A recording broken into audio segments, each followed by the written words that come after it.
really fucking wet, Dunks. Goodness. Let's readjust everything, get it all set up right. Alright, he has taken his comfortable position up there. Here we go. Live streaming. Mute the phone. Bwarp. I never fucking clean my glasses before I start one of these, so there's always a big ass fucking streak right before I start. It's honestly like really annoying. But it's not like it's like looking at the TV, it's not annoying. Looking at the computer screen, it's like hell on earth. Because it just glares off the streak. Okay, let's tweet this son of a bitch. This is not no commentary. Let's remove that first. Then tweet this son of a gun out there.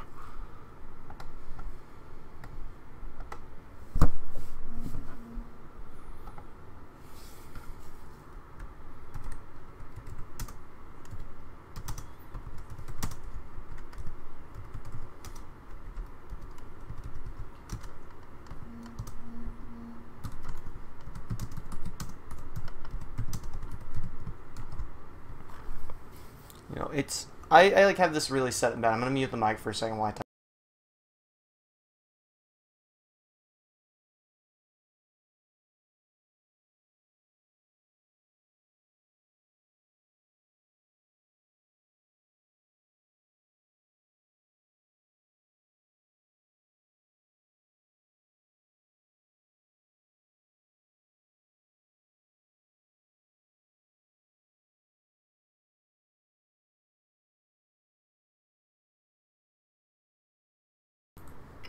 Okay, I've taken the moment. I've readjusted the mic. I've moved it elsewhere, where I'm audible, but I'm not too close. And I've also put the computer in a better position, so that I can type and read without having to, you know, whisper ASMR into the freaking mic. Change the title to.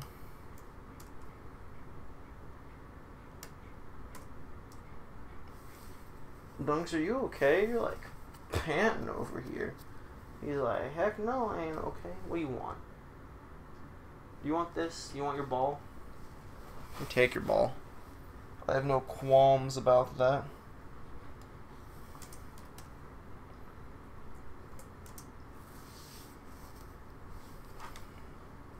Alright. I think we're about ready to start here. Let me get a swig of water before we jump into this. Where is the... There it is.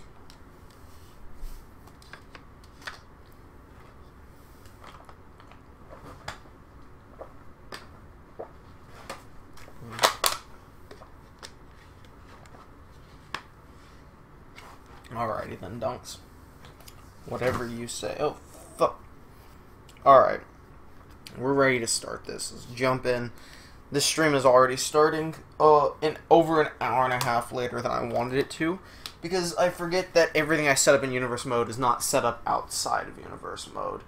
So that being said, welcome to WWE 2K17 Universe Mode, not actually in Universe Mode, because it's a special episode, special tournament, one of our big 5 tournaments. Best of the Super BFFs for life. We've already done Best of the Super Small Dudes, which was Freddy Krueger, and King of the Ring, which was Cookie Monster. Time to figure out 2 more of the best of what we have. 16 tag teams will be moving into this tournament. Be starting this tournament, I should say, and moving on. Half of them will move on. You get how a freaking tournament works. It's basic single elimination. I'm gonna say the teams real quick, alright? You're not gonna have any visual representation of them until we actually, like, go through them. But I'm gonna list them out right now. In our opening match, we're going to have the Orphan Cripplers, Venom and Hitler, going up against Holy Foley, Mankind and Cactus Jack.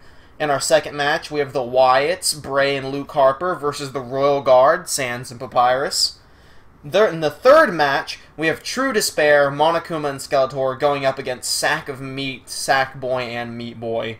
Match number 4, we have Hideo, Itami, and Dave against American Alpha, Chad Gable, and Jason Jordan. Match number 5, Legacy of Smack, Robbie Rotten and Shaq going up against The Miz and his special tag team partner. So just Miz and friend. Sixth match, we have Weeaboo Crew, One Punch Man, and Goku going up against the Bo Levers, Bo Dallas and Curtis Axel. Match number 7, the Brass Ring Club, Cesaro and Tyson Kidd, going up against the League of Nations, Wade Barrett and Sheamus. And in the final match of round 1, we have the Riot Squad, Zack Ryder and Tyler Breeze, against Bam Bam Gunn, Billy Gunn, and Bam Bam Bigelow. So 6 minutes in, we can finally start this tournament. We're going to start with just regular tag team matches, and we're going to change it up a little bit.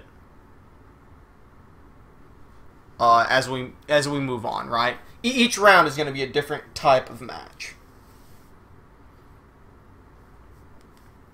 So first off, we're not doing it in the SmackDown Arena. Let me tell you now. This is special. It's a special event. We're doing it Bash at the Beach style. Referee. I mean, I guess I'll just go with whatever referee they give us. And I have entrances for all of them. We're going to watch the entrances for the first round, and then we're going to watch the entrances in the finale, and then I'm going to skip it. Because this is nothing but tag team matches, and this is going to go on for 8 years already. So we definitely need to have entrances constantly. So starting up with a barn burner, Adolf Hitler. Okay, that's going to echo. I didn't realize my volume was still, like, all the way up. Adolf Hitler going up against ya boy.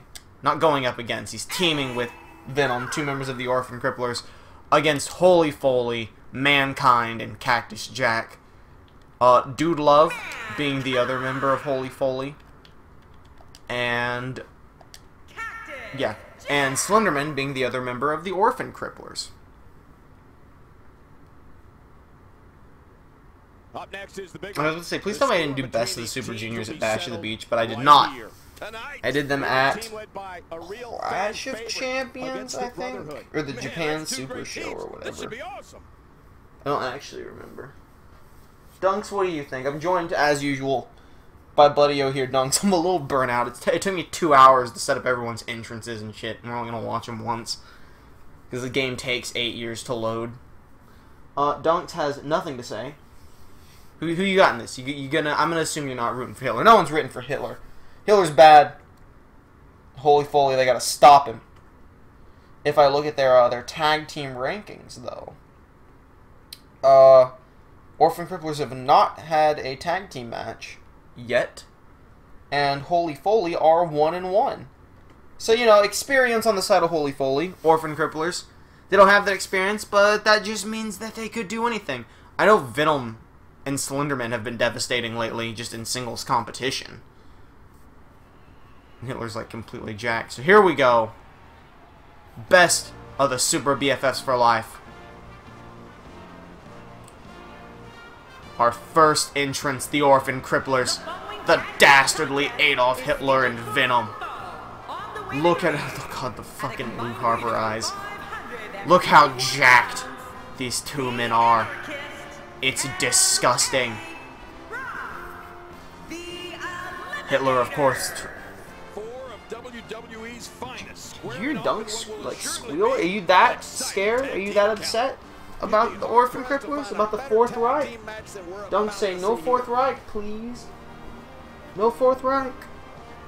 Are you okay though? Like, are you actually okay? Did you chew off? Where did your ball go? Oh, you dropped your ball. Did you squeal because you dropped your ball? I cannot believe this right now, Dunks.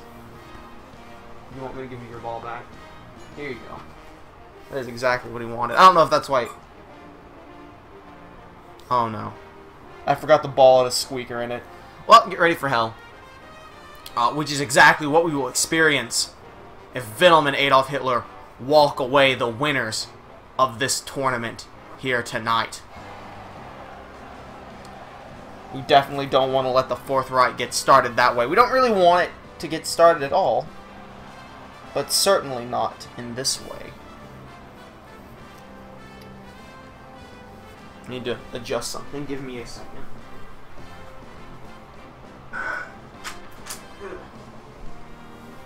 Apologies for that. I had my computer tilted, or the monitor tilted in a way so that I could see if I was dropping frames easier, and then I happen to have a water bottle blocking my ability to see if I'm dropping frames. So that was smart. And here they come. Holy Foley, Mankind, Cactus Jack, two of the three faces of Foley, splitting apart his fragmented psyche to try and come stop the Fourth Reich. If anyone can do it, I believe Mick Foley can. Dunks, what do you think? What is your opinion on this turn of events here tonight? No events have been turned, actually. But you never know. Hitler's not patient. Hitler's ready to go stop these guys. The Foleys, of course, strengthening their bond together. They are the same DNA, so their bond must be closer than ever. Hitler starting out for the Orphan Cripplers, and Mankind starting out, the leaders of each pack, as the openers here. And immediately Hitler runs right in with that running DDT, taking Mankind to the ground. And now he's just pummeling in Mankind's face. Already Holy Foley not off to a great start here. Oh, but Mankind looking to counter. Arm breaker. Now spinning Hitler around, has him in the center of the ring. Electric chair drop, and that's exactly what he's going to do. Putting Hitler in that electric chair drop where he belongs. Oh, but Hitler, back body drop to Mankind. And another reversal by Mankind. I thought there was another arm breaker, but no, it was a shoulder tackle. All Mankind making the tag to Cactus Jack. That is it. Cactus Jack now coming in against Adolf Hitler. Oh, and Hitler grabs him right off the bat. Uppercut to Cactus Jack. Oh, who reverses with a great arm drag. Who gets reversed by the fireman lift. And the big kick from Hitler. Hitler, of course, pumping himself with the Venom gene so that he can make himself a muscular monster and begin the Fourth Reich. Oh!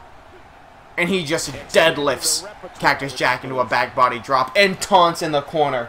The dastardliness of Adolf Hitler here in the Super BFFs for Life tournament. See, it's Cactus Jack locking in the figure 4 leg lock.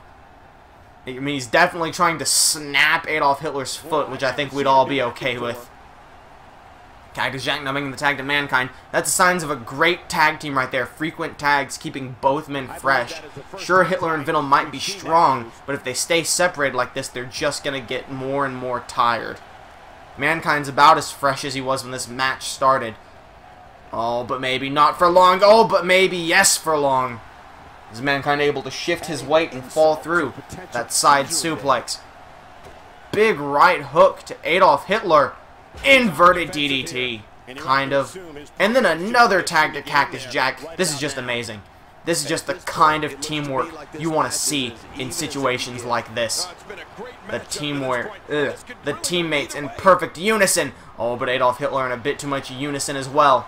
Able to figure out what Cactus Jack was planning. Big suplex by the Fuhrer. And now just beating in Cactus Jack's head, trying to cripple the man. Dunks clearly stressed out from this match as he has not stopped stress chewing his ball ever since it began. He's very concerned about the Fourth Reich. Oh no. And now Hitler and Venom, they have Cactus Jack stuck in the fuck corridor. There is no way that Cactus Jack will be able to get out of this. This could be the end of Cactus Jack. They could finish him off right here. And there goes the massive body of Venom flying into Cactus Jack while Hitler taunts. Venom going for the pin. Oh, but not allowing it to be over. Hitler told him to get up. They're not ending this yet. they're going to do some more damage to Holy Foley, but maybe not.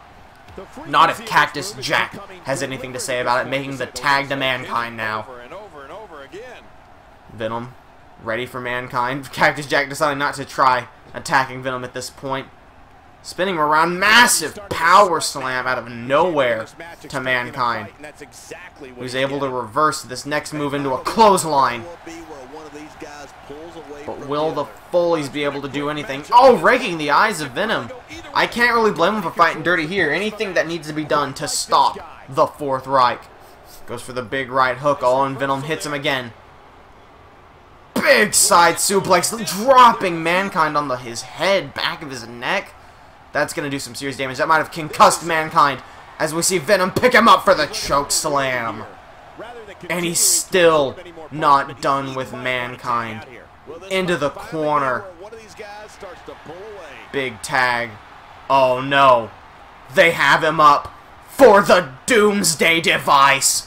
And it connects. Mankind is in serious trouble here. Will Hitler get away with the end?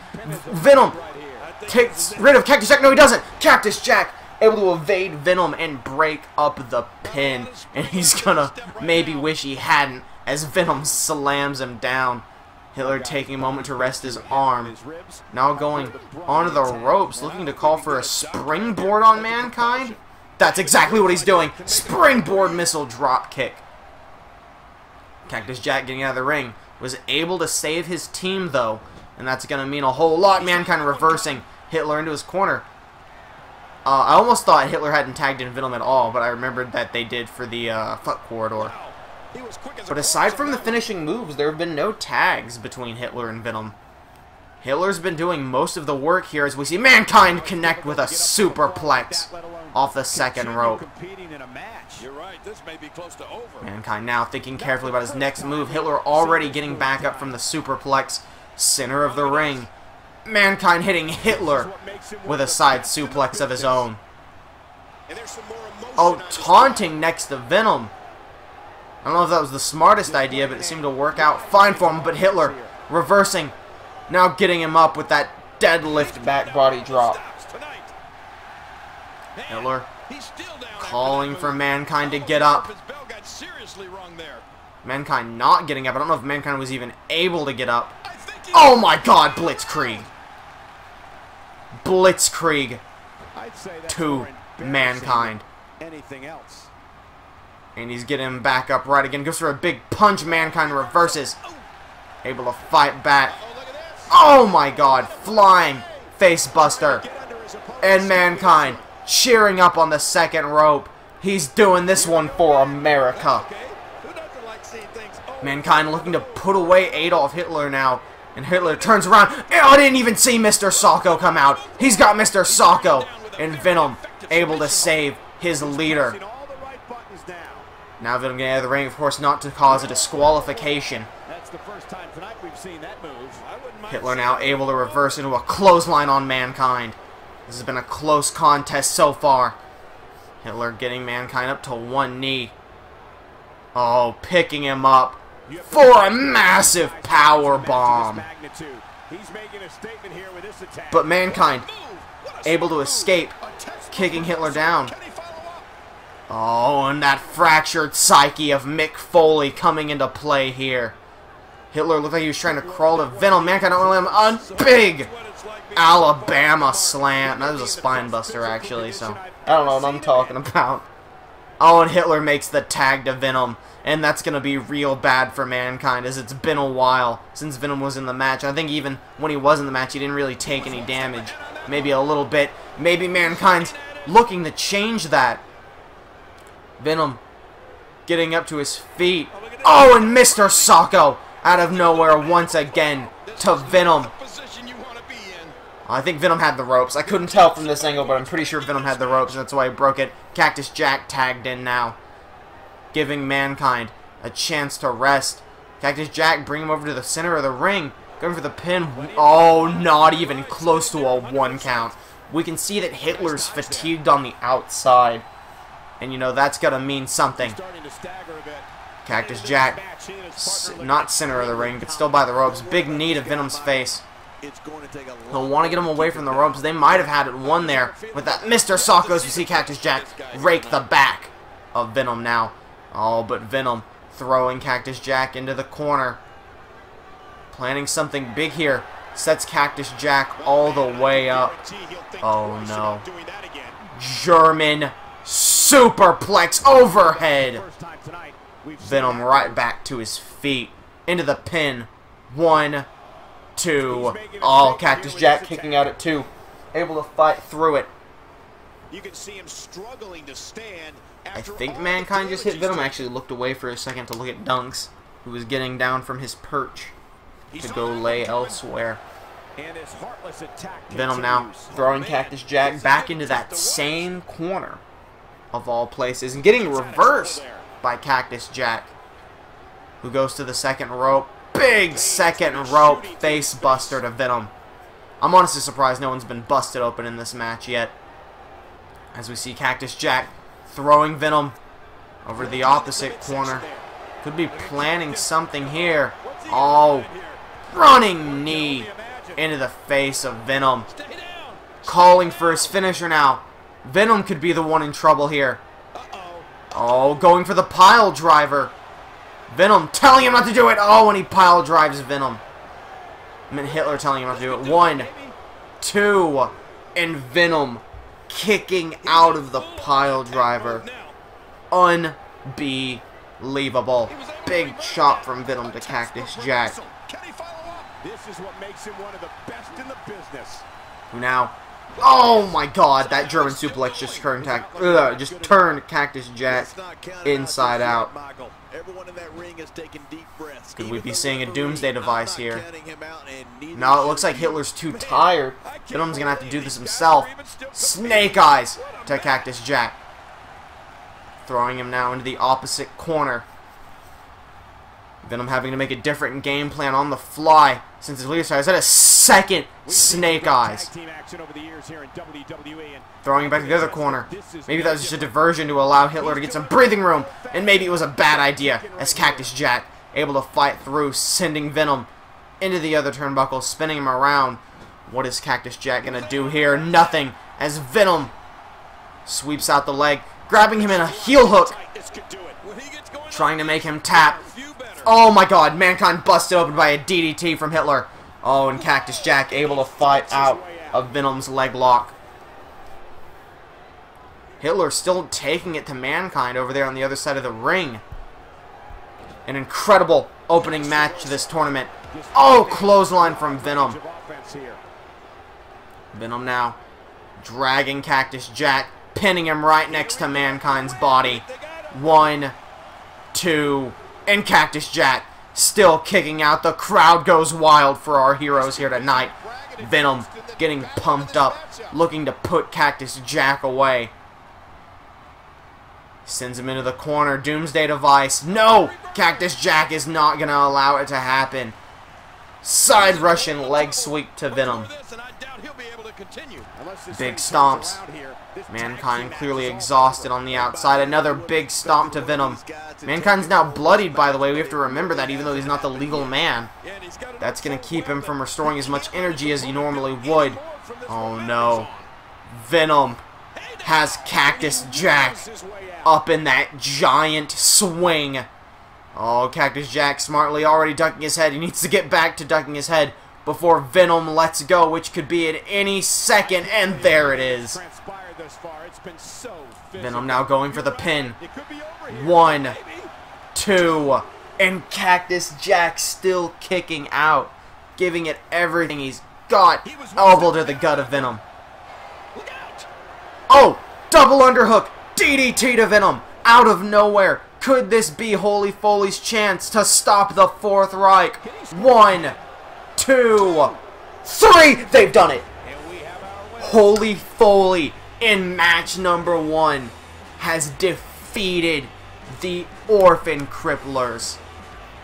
Unbelievable. I honestly thought the Orphan Cripplers might have gone all the way in this tournament. But no, Holy Foley has put a stop to their reign of evil before it could even start. What an impressive showing by the faces of Mick Foley as they now move on in this tournament. Let me just go ahead and update everyone's little bracket things here. Incredible. Absolutely amazing. Good for them. The world is already a much brighter place. How do I adjust this? Excuse me. Can I, like... How do I... I'm trying to do something here. Oh, I actually, like, I've made the bracket. I can't actually run the tournament unless I sign up. Well, that's great. We'll just have to remember that. Holy Foley is moving on to the next round to face either the Wyatts or the Royal Guard. I think that could be interesting. Anyway, let's jump right into our next match, which, as I've just said, will be the Wyatts versus the Royal Guard. All of this is, of course, good. Superstars, we have Bray Wyatt. We will remove manager. No managers in this. It's not Eric Rowan. He's going in with Luke Harper, is who Bray Wyatt has chosen to accompany him. That's just Luke. And the best of the Super BFFs for life against the Royal Guard, Sans, and Papyrus. Here we go. Match number 2, round 1. Anticipated battle between these teams, and it's happening right here next. We have Team Bray Wyatt. Got some spooky guys. Got some spooky skeletons. Got the Wyatt family. It's feeling festively Halloween, don't you know? Aren't you aware?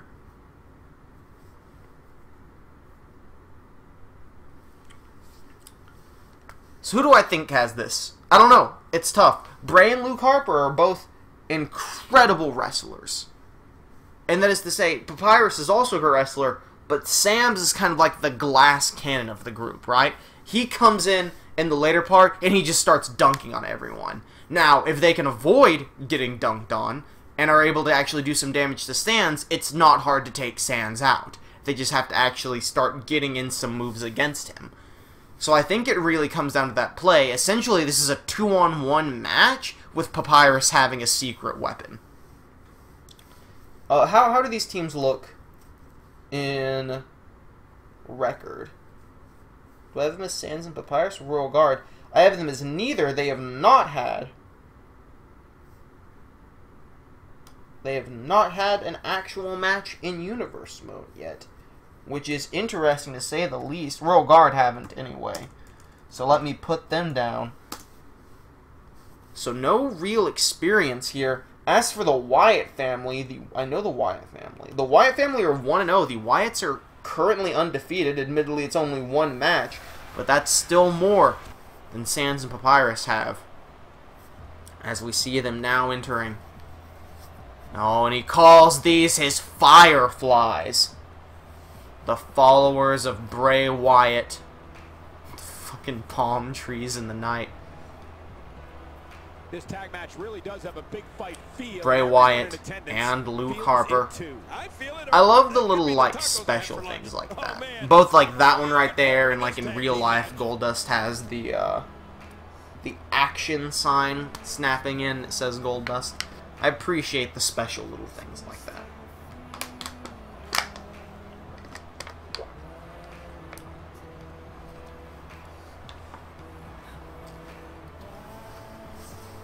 So Bray Wyatt and Luke Harper. I'm gonna be honest with you, right? And this is coming from someone who didn't want the Orphan Cripplers to win, but thought they would. I'm very content with anyone from these two to move on. I think the Orphan Cripplers are honestly like the second most evil tag team in this tournament. We will get to the most evil tag team in this tournament, but I'm pretty content. Both these teams. I think the Royal Guard are gonna pull through. I think Sans might have it in the bag if he can come in and just start laying waste to the opposite team. But we'll just have to see how that goes. As Bray Wyatt blows out his lantern. And it doesn't go pitch black because it's a game. But it gets a little darker. It's like Luke Harper just appears behind him. He doesn't, but it's like if you just cut there. You'd be like, oh, who's behind me? Ah, it's Luke Harper. Boo! Alright, we get it. I see. You guys have enjoyed your entrance. This is why we're only doing entrances for the first and last round. Because they do tend to take a while. We're already 30 minutes into the stream, and to be fair, it did take me 6 minutes to start. But that goes to show you how long these matches will go. Sure, some will be much shorter than others. Hell, if biggest party of the summer is anything to go by, it was Holy Foley versus... God help us if we end up getting Holy Foley versus True Despair. For those of you unaware, at biggest party of the summer, at the end of our 2K16 universe mode, which isn't canon aside from the Rumble, but it's still up there. It's on YouTube. Biggest party of the summer, we had a Holy Foley versus True Despair match that went... I'm pretty sure it went like 55 minutes long. And like, it's possible for us to get Holy Foley versus True Despair. We can get it in the semifinals. If we get Holy Foley versus True Despair, it'll be in the semifinals. I actually think it's, now that Holy Foley has already beaten Orphan Cripplers, I think it's possible we could get True Despair versus Holy Foley again. And that scares me. Because I have other things I would like to do tonight. Mostly sleep. But nonetheless, if we get there, we get there. I mean, heck, I'm pretty sure these characters aren't even saying anything. I don't know, my audio myself that I can hear, it's pretty much non-existent. I haven't even mentioned the winner of this gets like some rewards. I will mention the rewards after this match, because this match is about to start, and we're starting out with Papyrus and Bray Wyatt. Immediately Bray Wyatt runs in, float over DDT to the first member of the Royal Guard. Papyrus, though, fighting back. Hurricane Rana. Great move. Sans applauding his brother there as we see the quick elbow drop from Papyrus to the Eater of Worlds, Bray Wyatt. Papyrus now feeling like eating some spaghetti. Haha. Oh my god. I didn't even realize Bray Wyatt was that strong to just fling Papyrus like that in a headbutt. Some offense from Bray Wyatt I don't think we've ever seen before. Wyatt getting an uppercut from Papyrus. Now going into the neck breaker, but Papyrus not able to connect as Bray Wyatt hits him with a clothesline from behind, tagging into Luke Harper. Bray Wyatt's gotten a feel for his opponent. Now he's sending in his minion to go after him. Looks like they're going for a tag team maneuver as well. Or just trying to distract Papyrus long enough to do some more damage to him. Drop kick to Bray Wyatt. He's not the legal man anymore, though. Luke Harper grabbing Papyrus from behind, sending him into the corner. Oh, and sending him into that steel post. And that's going to do some serious damage to the bones of Papyrus. Luke Harper now dragging Papyrus center of the ring into the pin already. 1. Oh, Papyrus kicking out at 1. Even if that did quite a bit of damage to him, it didn't do nearly enough to keep him down. Papyrus now juking and jiving along, making the tag to Sans already. I don't know if that's such a good move. Oh, and Luke Harper grabs him. This very well could have been a bad move by Papyrus.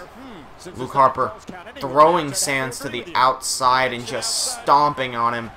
If this ends in a DQ, Holy Foley just gets to move on past the next round. Backbreaker to Sans. Just so we're clear, if it comes down to a draw, both teams are eliminated. Big punch from Luke Harper. Oh, who gets thrown into the steel barricade.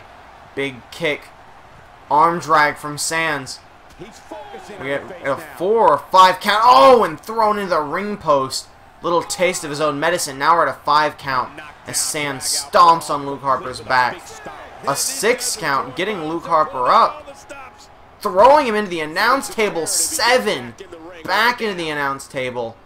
And just stays pressing Luke Harper. Sans needs to hurry and get into the ring.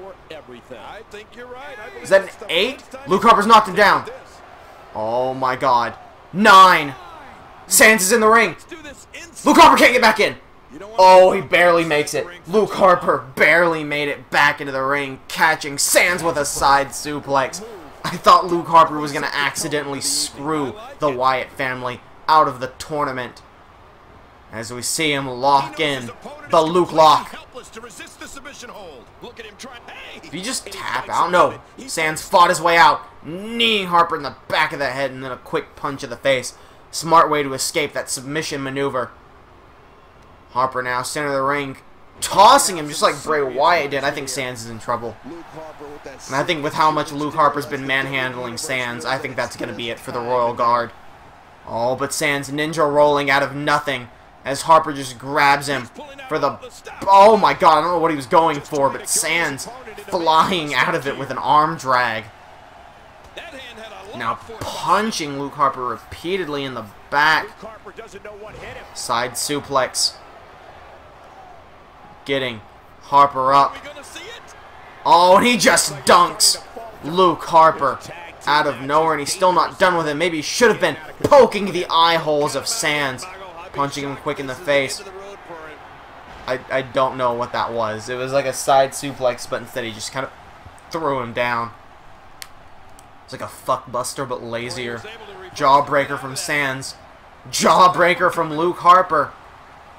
Picking him up, and Sands reverses into the divorce court.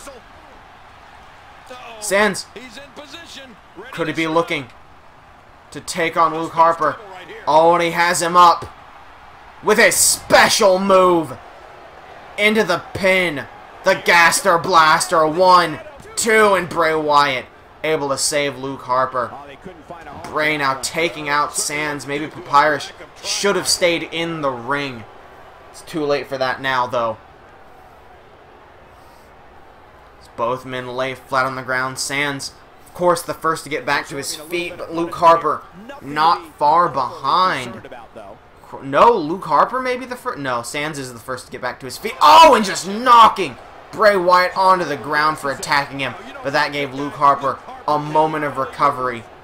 Only a moment, though, as Sands now throws him into the corner. And Luke Harper fights out of it. And Sands reverses.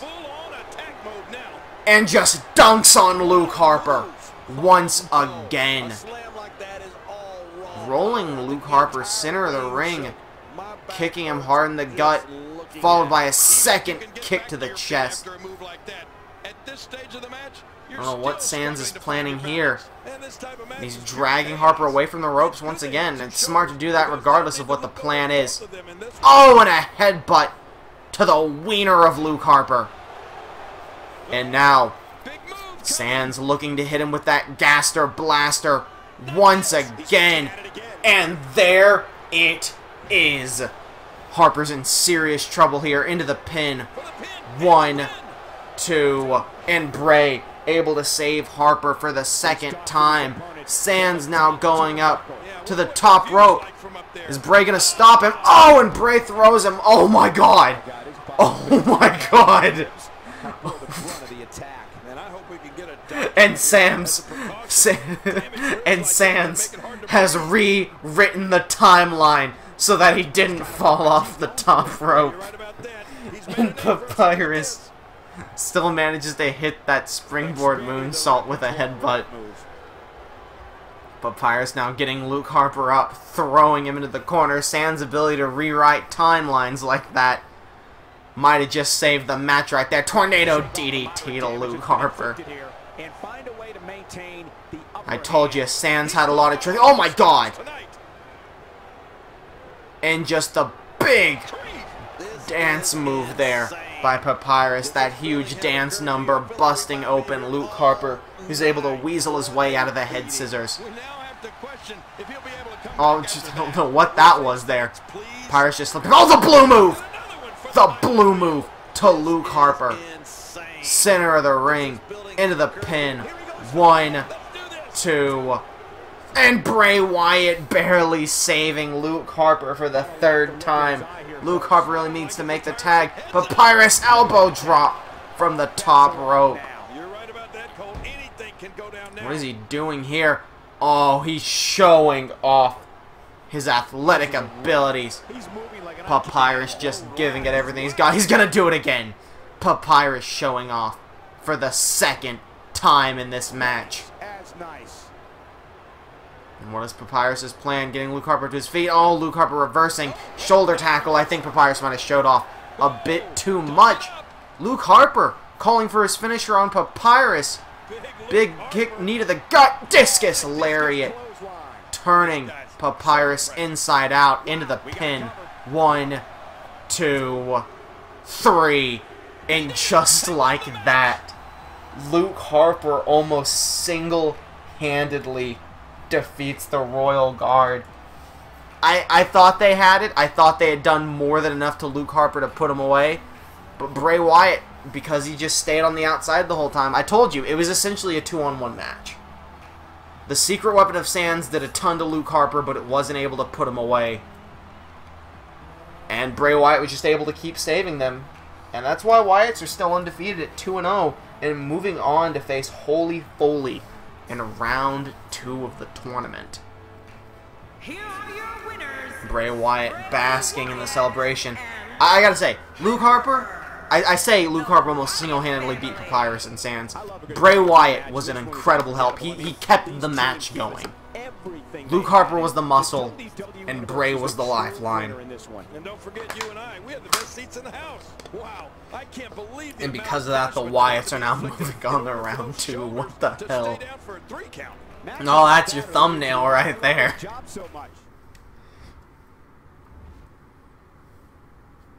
So now I will take this moment to tell you what the winners of this tournament get.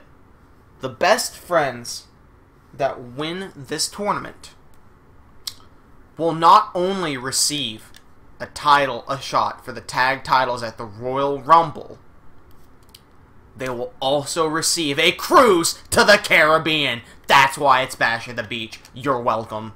Oh my god, they're so excited. Next up, a big team, possibly one of the favorites to win this whole tournament, True Despair, Skeletor, and Monokuma, going up against some fan favorites, a legendary tag team. That's right. It's Sack of Meat, Meat Boy, and Sack. I'm being very dramatic about this, as if I didn't already announce him at the start, but nonetheless. I probably should have just announced them here, since I didn't have any visual representation for them in the first place. Right here. Oh my gosh, who's going to win this? We have a team led by one of the best talents on the roster today. None. Against the Misfits. Z-less. All I can say is kudos to whoever put these we have our first round 2 matchup.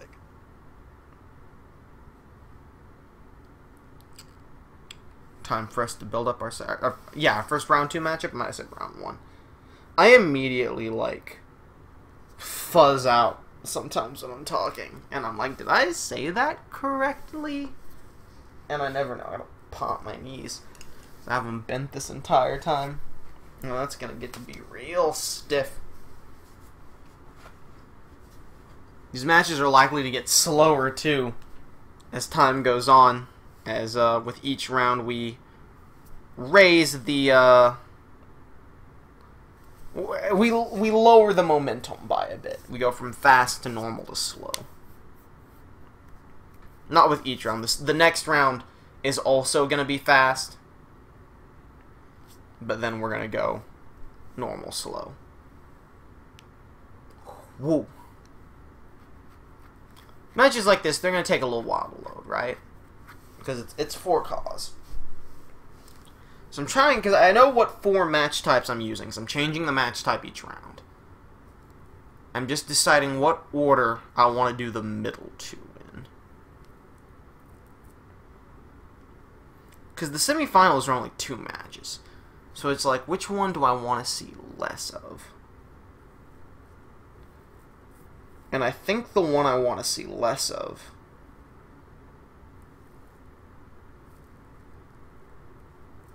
is when it comes to the way I'm thinking this is, one of the match types is cooler, one of the match types takes longer.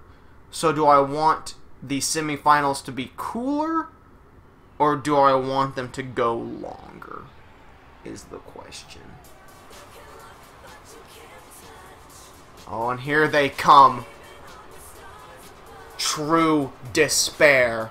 Monokuma and Skeletor. They want that trip to the Caribbean, but they would also love a shot at those tag titles, which they almost won at Halloween Havoc. They came incredibly close to winning the titles at that show. True Despair sitting at a record of 3-1, losing only at Halloween Havoc. Their opponents, Sack of Meat, sitting 2-2. So, same experience on both ends. One team just has one more win than the other. That's not bad. I would say it doesn't look good for Sack of Meat, but they still have 2 wins. And I don't think any of those 4 matches have been against True Despair. I could be wrong. But maybe this is Sack of Meat's time to shine. As True Despair showing off their goods. Giving it everything they've got. Moving on now, Sack of Meat, Meat Boy and Sack Boy. And here they come.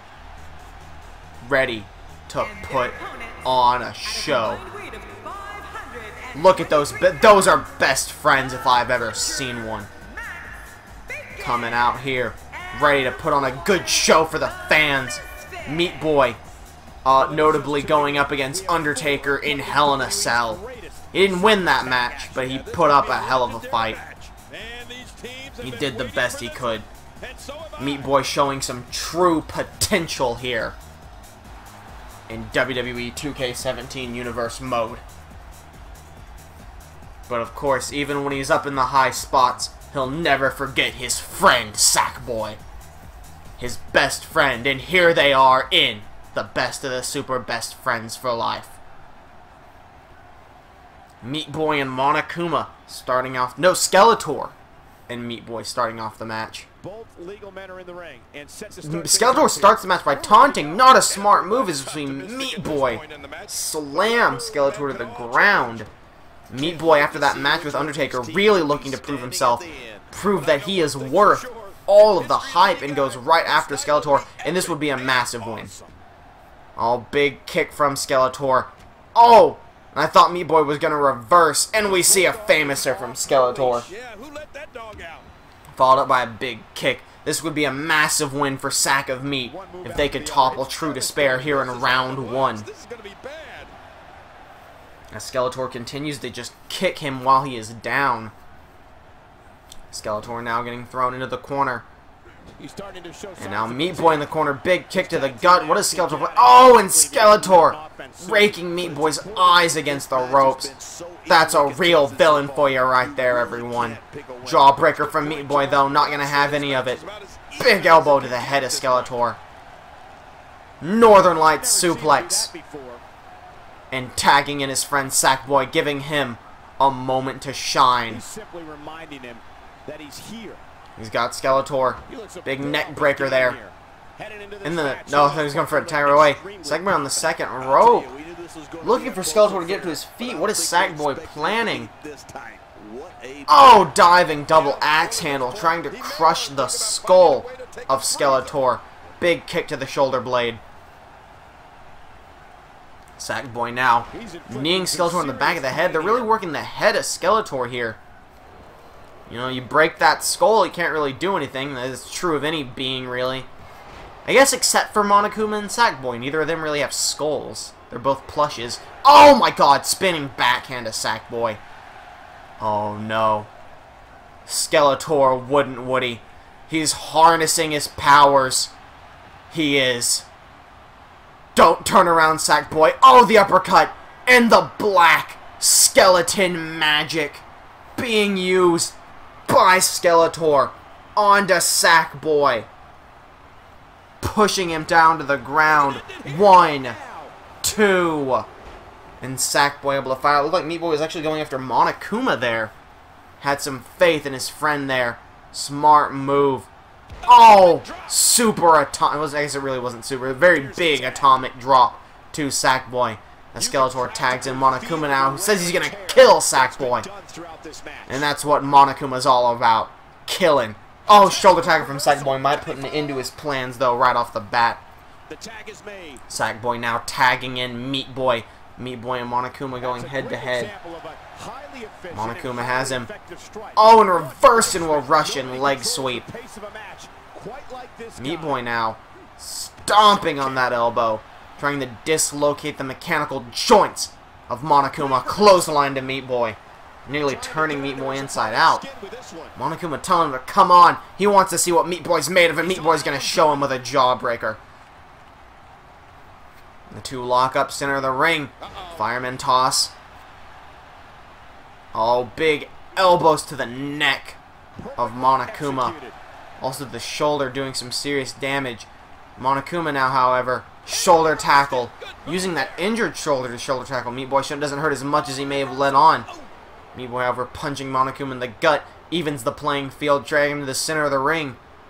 Getting Monokuma up. But Monokuma reversing with multiple elbows to the head. Now, oh my god, Monokuma's wild ride to Meat Boy.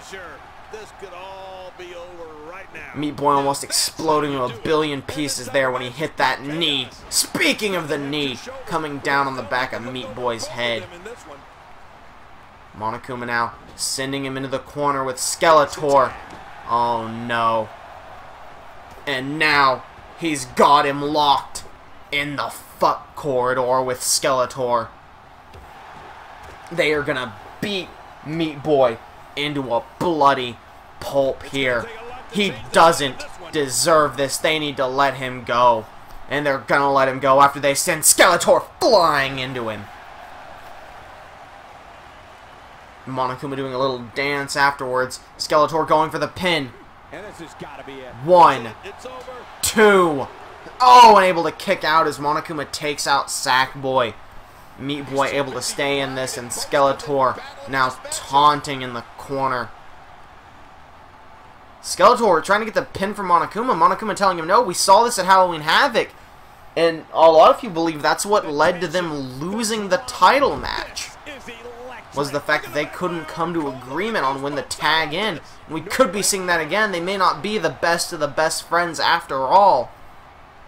Skeletor getting him up. Oh, went for the spinning backhand. Meat Boy reverses this time. Catching Skeletor. Sending him into the corner. Hip toss.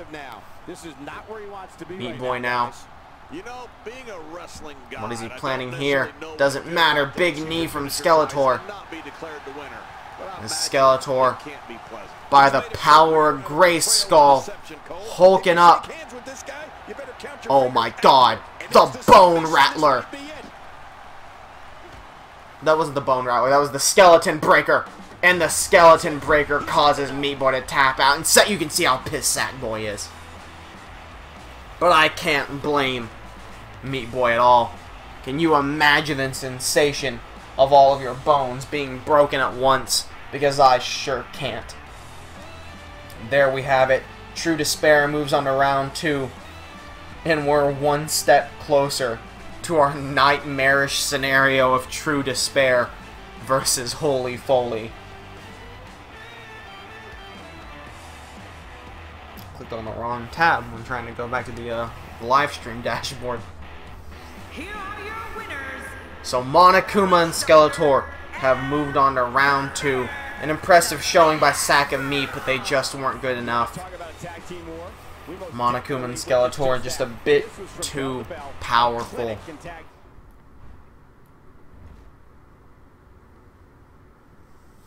As we move on now to our 4th match. Final match of the first half of round 1. Oh good, we have like a match just humans for once. This is the first match that is nothing but human people. And it is the beloved team. Well, first off, let's change back to Bash at the Beach. A little stiff arm, little stiff legs. We are starting. Cough, cough, cough.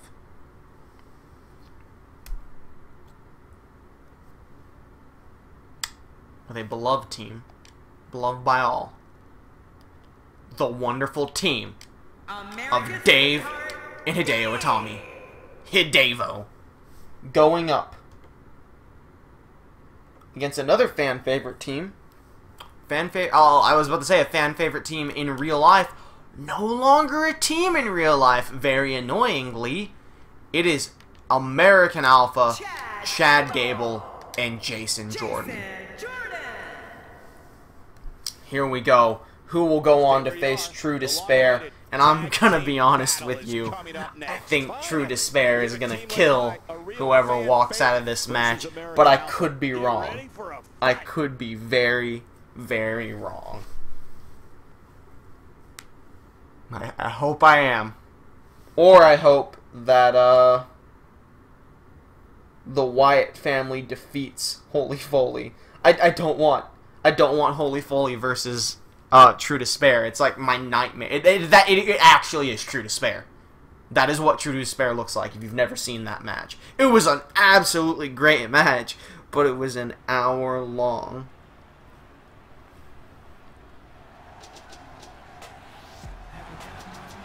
The following tag team contest is scheduled for one fall on the way to the ring. At a combined Alright, and here come Hideo walking out. Woo. Go, Dave. And Hideo and Tommy, the Awesome Ones. If you're just tuning in, we have a big tag team matchup for you tonight. This is going to be a great one. There's no denying that this is a tremendous tag team combination. Reminds me of the old APA. Have Dave and Hideo had shots at the title at all? I don't know. Probably not. I don't believe they have. I could be wrong, though. Maybe, like, they were the first ones to fight for the title. I have no idea. I know Legacy of Smack were the first champions, but... Here we go. American Alpha, Chad Gable, Jason Jordan. This also reminds me. I need to change True Despair to 4-1. And Saka Meat to 2-3. Has American Alpha had a match in Universe Mode at all? No, they have not. American Alpha debut right here. Welcome to Universe Mode. We're over halfway done, so if you don't win this tournament, you probably won't be getting used much since Universe Mode's pretty random on who it uses. And Hideo is 0-1, so they've had one match and they have lost. I'm gonna assume that wasn't for the titles, but I could be wrong.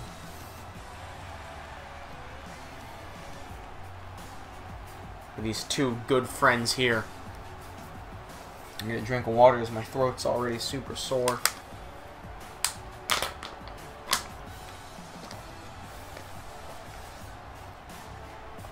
As we have a total of 15 matches to go through the night. This is match number 4.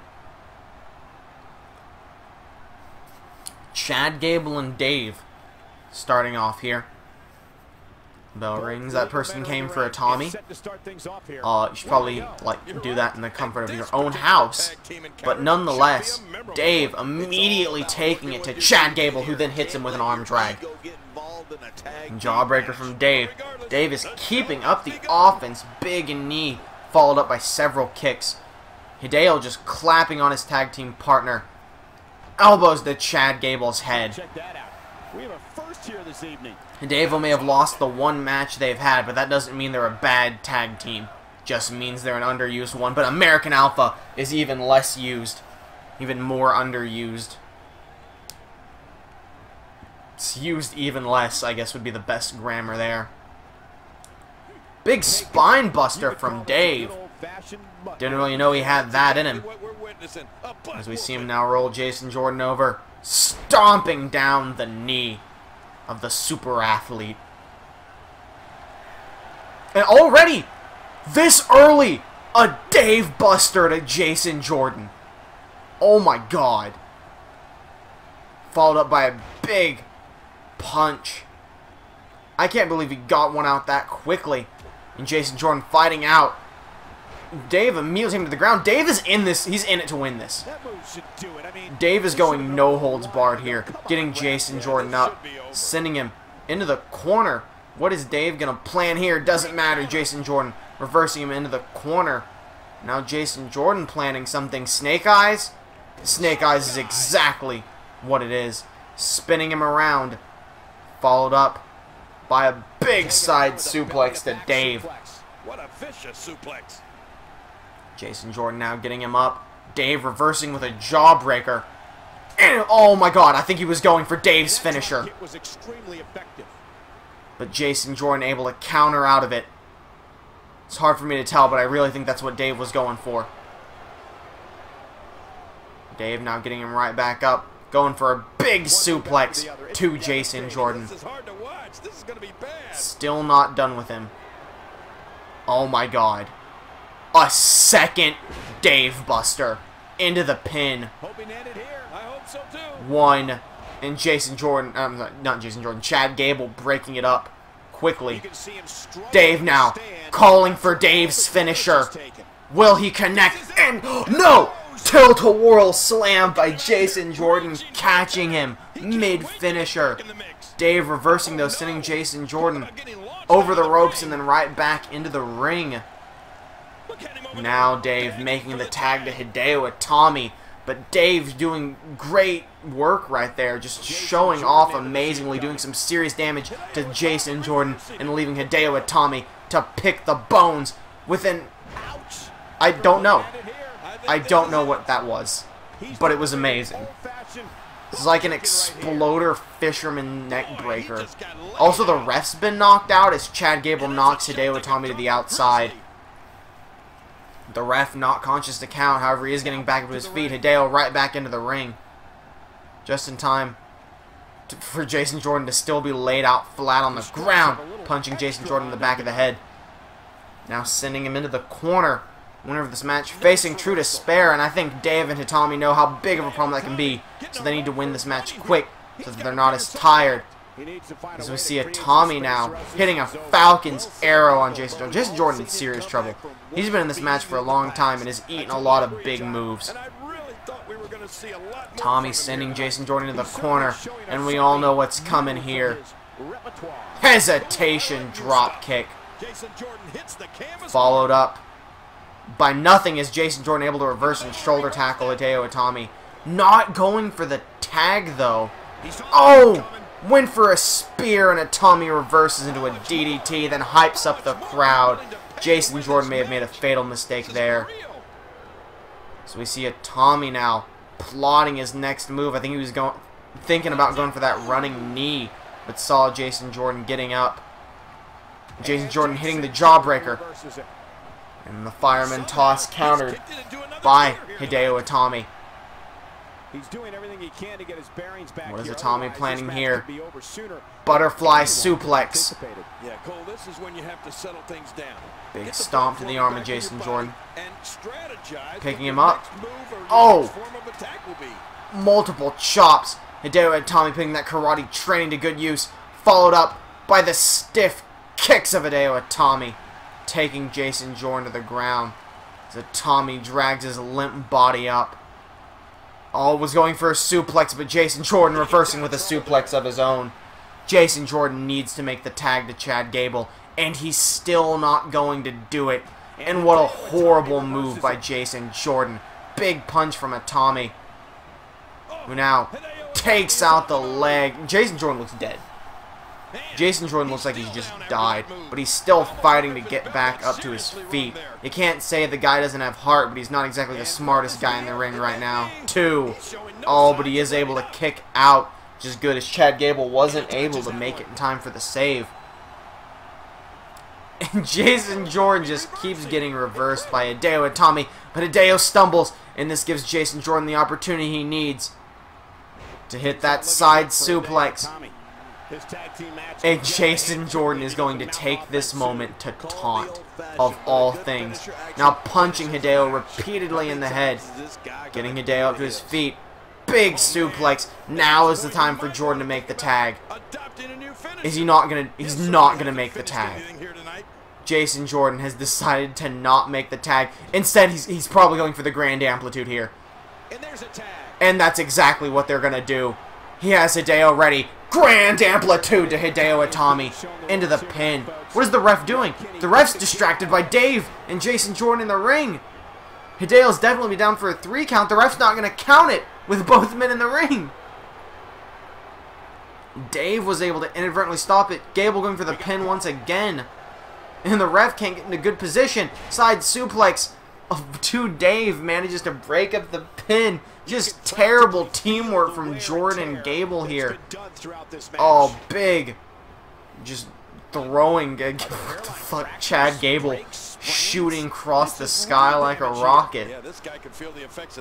Tommy jawbreaker to Gable though, finally able to get his bearings together after that chaos. As Dave looks like he's trying to help, but needs to get out of the ring before he gets his team disqualified. Hideo now punching Gable in the gut, going for those swift karate chops and stiff kicks on Gable once again, sending him down to the ground. And Tommy getting Gable up. Oh, and just like before, Gable reversing the suplex. Jason Jordan reversed it this time. Gable reversed it this time into the pin.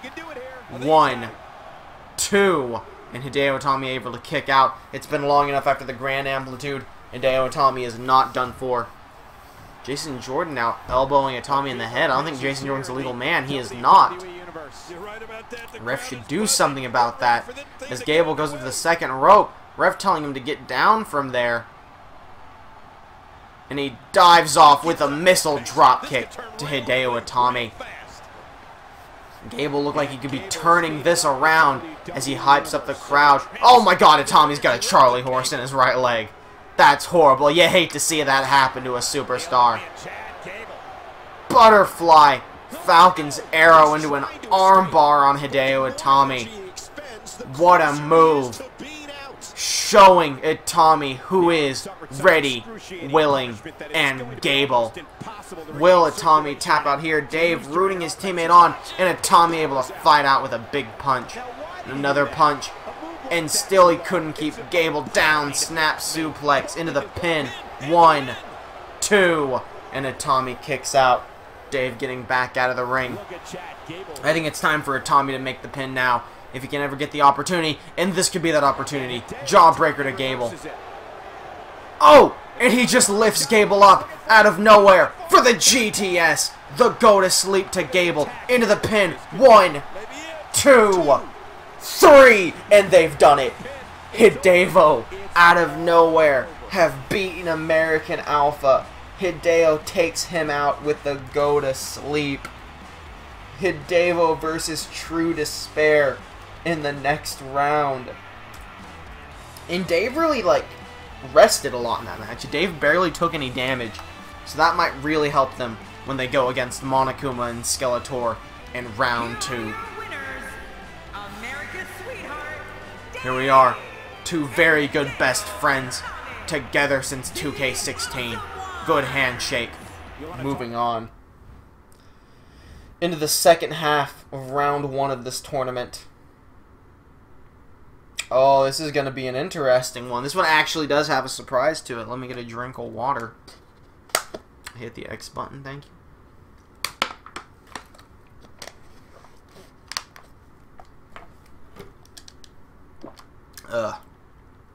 My throat's getting real dry. But all will be good. Bash at the beach. All of this is good. Alright. The first team. In this match, anyway. The Legacy of Smack. Robbie Rotten. And his tag team partner, Shaquille O'Neal. Guzma is the 3rd member of Legacy of Smack. However, he will not be participating in this match. And of course, going against The Miz and his secret tag team partner, Booker T. The 5-time Intercontinental Champion. Will need to know where they are at all times. We have a team led by one really of the best talents on the roster today. Pop my knees here. Versus Team The Miz. 2 strong teams could go Miz. either way here. Both Miz and Legacy of Smack will have Survivor Series matches come Survivor Series, which is taking place not immediately, it's taking place tomorrow. Goodness. It's taking place immediately after this event in the chronology of Universe Mode.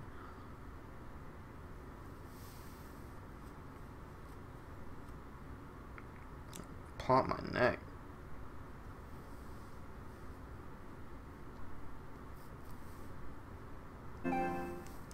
So I gotta think, oh boy, that's good. Do I happen to have a charger very close to me? I do. I actually happen to have one incredibly close to me.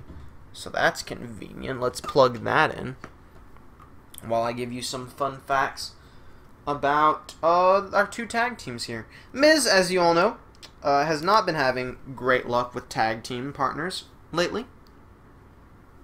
Oh, hello, Dunks. Good morning. It's not morning. It's 7:45, so you may go back to sleep if you would like. Dunks has just awoken. He say, "Easy time for Legacy of Smack."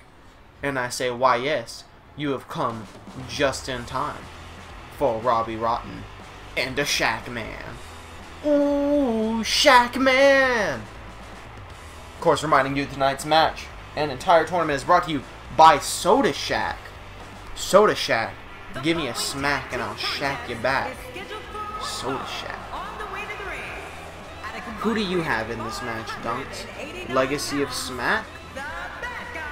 Or Miz and Friend? Miz and Booker T?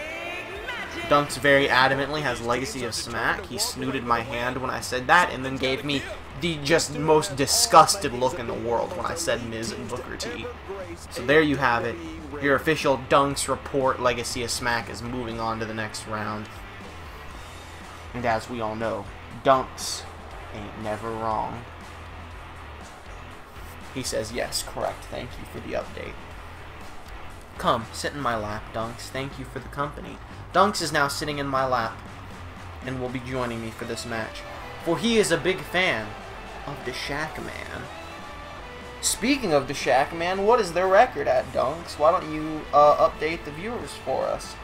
Dunks tells me to do my own goddamn work. Wait, is Max 1-3? Are you kidding me? That's horrible. Why are they only 1-3? What is Miz and Friend? Miz and Friend 0-2.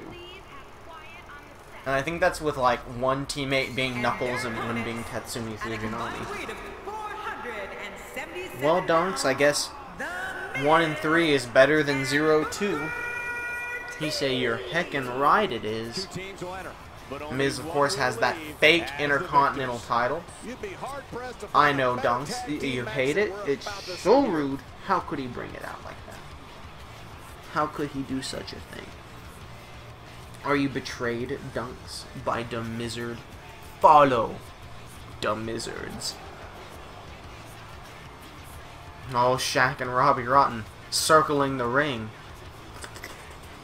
Looking for that good, supple attack. That Soda Shack.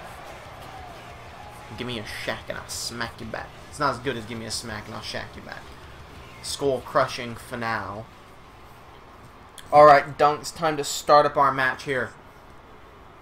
Round 1 continues on. Miz and Friend versus Legacy of Smack. Robbie Rotten and Miz starting off the fight. Tell me you did not just say that. Immediately, Robbie Rotten and The Miz going right at it. Do not touch the Moneymaker. Oh my god. Oh my god, what a series of maneuvers there by Robbie Rotten and The Miz. Shaq almost getting punched in the face throughout all of that sit-out blockbuster by Robbie Rotten. Who now... He's already hitting the giant swing on The Miz. Oh my god. He's just crippling The Miz. It's like in Fallout 3, it's like Miz's head has been crippled. Speaking of which, goodness, Dunks, you were not wrong. But you didn't tell me we'd be witnessing a murder here tonight. As we see another sit-out blockbuster by Robbie Rotten. And another giant speedy swing to The Miz. Robbie Rotten just throwing the A-lister around like absolutely nothing. And the #1 headstand choking the life out of The Miz. We may not even see Shaq or Booker T in this match. Oh, Miz reversing with an uppercut. Taking this opportunity to get arm dragged by Robbie Rotten once again, who goes for a punch and misses. And a kick connects. Oh my god. The Sporta-flop into the pin. 1, 2. Oh, and Miz kicks out, and immediately Robbie Rotten rolls through to go right after Miz once again, sending him into the corner. What is Robbie Rotten planning here? Oh, and he's not going to allow it to happen. Miz going up to the second rope. Big second rope bulldog to Robbie Rotten, and that's going to give The Miz a chance to tag out. No! He's not going to tag out. The Miz is too cocky. He's calling for the Mizzards. Light up your phone. He calls them his fire Miz. I don't know. Hard impact DDT to Robbie Rotten. Oh no, Dunks is getting rustled. He says, I do not like this turn of events. Smooch, smooch. Robbie Rotten fighting out of it though. Rolling Miz over into the pin. 1, 2. Miz kicking out, of course. Not much has really been done to the Miz since the sport of flop. What is Robbie Rotten planning? Circling the Miz. Elbow to the Robbie Rotten. We've not seen a single tag yet in this match. Oh my god. Big backbreaker from Robbie Rotten. Oh, and there's our first tag. Tagging in Shaquille O'Neal. Miz immediately countering. Oh, into a backbreaker and a neck breaker. The back neck breaker. Miz calling for those Mizzards once again. And this time, he's looking to finish off the match by hitting Shaq with a skull-crushing finale. Barely able to lock it in on Shaq. Will that be enough? Shaq did just step into the match. 1, 2. Oh, and Shaq able to kick out as Robbie Rotten actually chooses to take out the ref instead of break up the pin.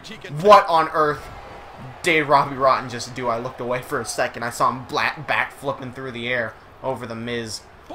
Shaq still laid on the ground, however.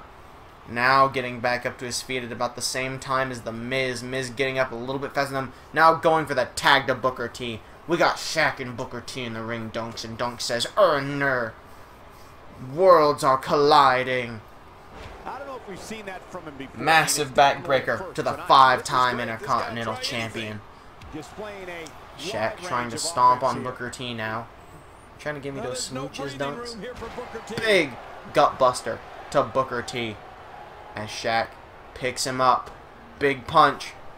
Spinning him around. Sending Booker T into the ropes. Oh, massive boot. The tag is made. Shaq now makes the tag to Robbie Rotten. Headbutt to Booker T. Oh, what is... Robbie Rotten trying to reel in Booker T only to kick him down. Too much of a small fish for Robbie. Super kick out of nowhere by Booker T. Maybe he should have been in the super kick party as he goes to the top rope. Flying elbow drop into the pin. 1, 2, and Robbie Rotten able to kick out. Booker T not able to put him away. Oh, and a jawbreaker from Robbie Rotten starts to turn things around. Big punch. Oh, but Booker T able to get out of there. Slyly gets behind Robbie Rotten, who elbows him in the face and then hits him with the face buster. Taking Booker T to the ground. Dunks is looking at me like, what is wrong, Papo? Let me give you some smooches to make sure you stop talking. Robbie Rotten not able to get the victory. Dunks is learning these words. He's listening to me. He say, I am going to know what this English is. Teach himself more new tricks. Like a good boy. Booker T now dragging Robbie Rotten center of the ring into the pin. Oh, wiggly Dunks. 1, 2. Oh, okay. I think that was almost the 3 count. I'm going to assume Booker T. Oh, goes for a dropkick to the back of Robbie Rotten's head. He smartly gets out of the way, but Booker T just swats him down, taking him back to the center of the ring.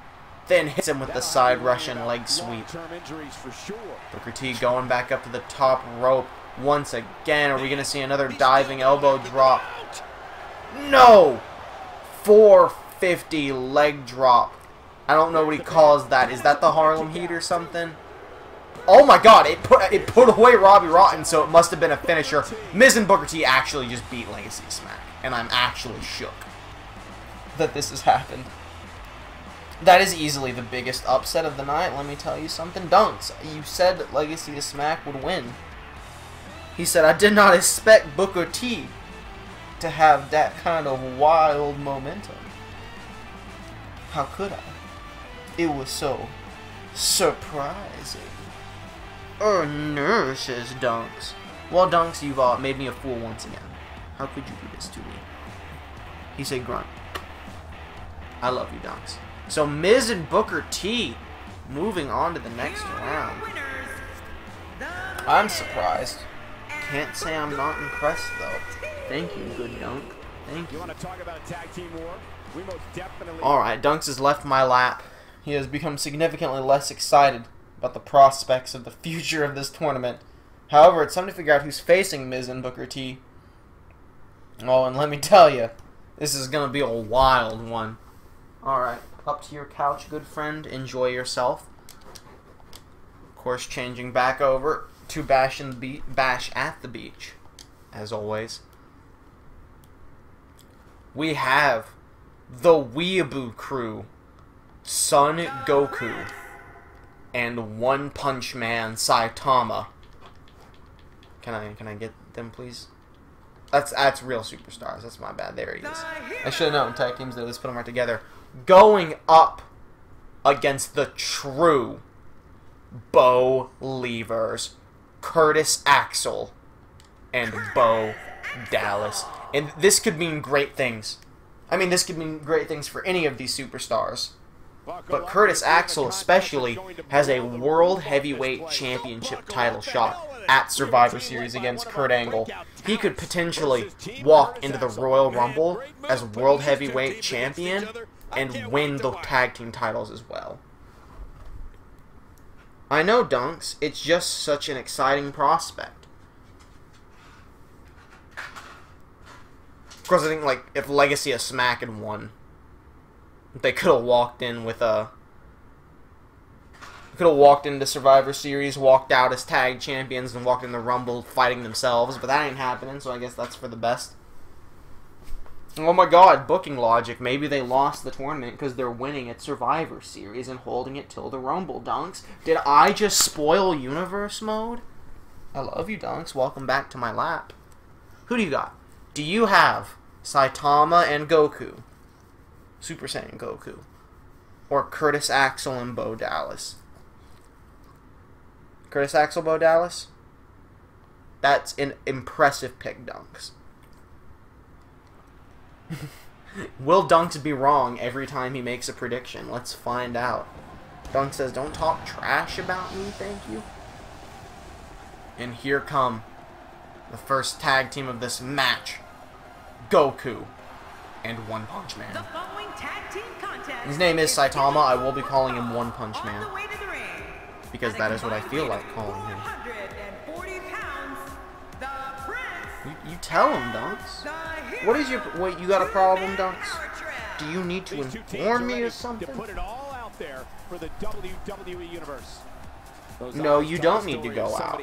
It's late. You don't need to go out. He always does this. And I think he does it because I'm streaming. Like, I don't think it's like he coincidentally has to use the restroom while I'm streaming. I think he does it because I'm streaming. And he's like, I think I've gone this exact rant during a Universe thing as well. But I think he's like, I don't know why you're talking so much. Well, I gotta get us out of here. Let's go outside. Let's distract Bubba. So he quits yelling at the TV. The way he's looking at me right now really makes me think that. One Punch Man's cape is turned inside out. Which is something that used to happen to Skeletor.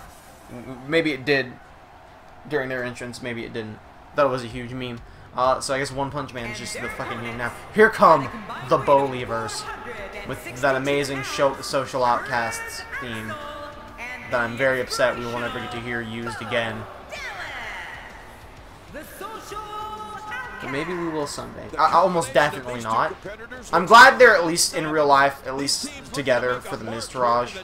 I'm not. We could get the Miztourage fighting each other with Booker T. Is that what you're predicting, Dunks? He says, take me outside, old man. Alright, we're starting with Goku against Curtis Axel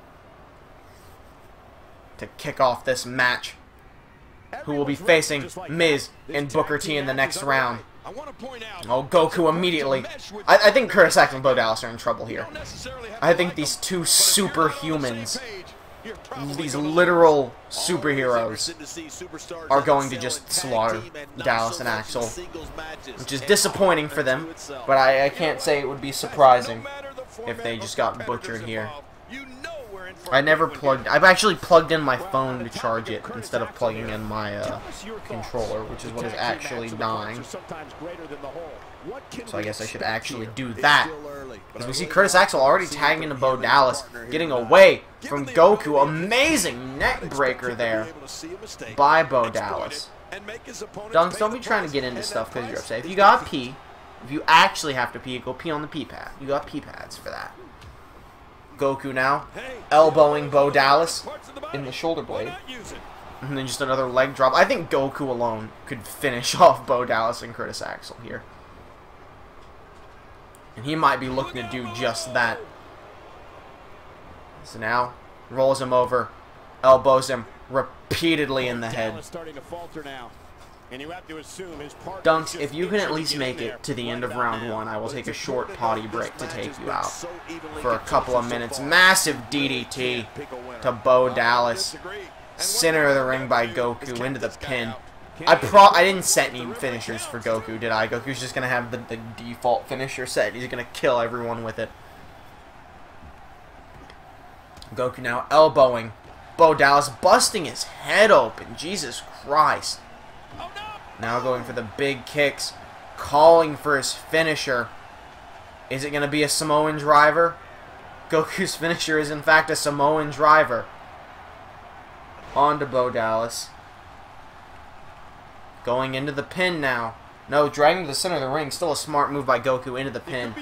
1, 2. And Curtis Axel able to save his tag team partner, but just barely, and immediately getting out of there before Goku does something to him. Bo Dallas, back body drop to Goku. And getting thrown to the outside. Bo Dallas coming right back after him. That sweet neck breaker once again, but Goku saw it coming this time. Was able to reverse. Big boot. And then the DDT once again. Bo Dallas is in serious trouble here. Into the pin. 1, 2. Oh, and Axel just slams the ref down and gets the hell out of there. That was amazing. Oh, he was actually closer to the pinfall than he was the ref, and he still chose to take the ref out. Goku harnessing the power of the other Super Saiyans in the audience to put away Bo Dallas with his generic shitty Samoan driver. Curtis Axel just can't even believe what's happening. Bo Dallas is dead. Goku has killed Bo Dallas. Show mercy into the pin. 1. Oh, and Axel's done it again. Just let Dallas die. Axel's gonna be what kills Dallas here by not letting him just finish off the match. Oh, Bo Dallas reversing though. His face covered in blood as he makes the tag to Curtis Axel finally. It's still only been Goku in this match, just murdering everyone. Oh, big drop kick though, taking Goku down. Now could be Axel's time to shine. So we see the elbow drop, he goes to the second rope. Dives off, and Goku gets out of the way. Kicking Axel in the face while he's at it, but Axel not giving in. Goes for the cutter, and Goku slams him down. Axel still standing tall, hit with a DDT by Goku. Oh, One Punch Man wants the tag. Goku doesn't want to give it to him, though. Goku wants to save One Punch Man's strength for the next round. But Curtis Axel fighting through. Goku punching him in the gut. Another punch to Curtis Axel, who fights through. Elbowing him in the head. Tag to Bo Dallas. That can't be the best move, Axel. Northern Light suplex to Goku. Maybe Bo Dallas has harnessed all of his strength back once again. Bo Dallas dragging Goku center of the ring. Big elbow drop to the back of the spine. Bo Dallas taunting while half his face is busted open. Oh no, Goku fighting back once again. Northern Light suplex of his own to Bo Dallas, who's immediately writhing in pain. But reverses here with a back body drop to Goku. Trying to take the Super Saiyan out. You can't say Bo Dallas and Curtis Axel ever gave up, though. That's for sure. Big elbow to Goku's face as well. Getting Goku right back up. Could Bo Dallas be... Oh, Bo Dazzler! This could be Bo Dallas' shot. he could finish off Goku here as he sends him into the corner, looking for his finisher. Oh, and Goku knows that running Bodog was coming, and he's able to stop it. But can he stop it the second time? As Bo Dallas now teams with Curtis Axel. A tag team maneuver they're setting here. Double elbow. I thought they were going for the tag team finisher. I have given them a tag team finisher into the pin. 1, 2. Oh, and Goku kicks out. As Bo Dallas tried to get rid of One Punch Man. Axel now taunting in the corner. Still, Goku has not made a single tag in this entire match. All able to fight back.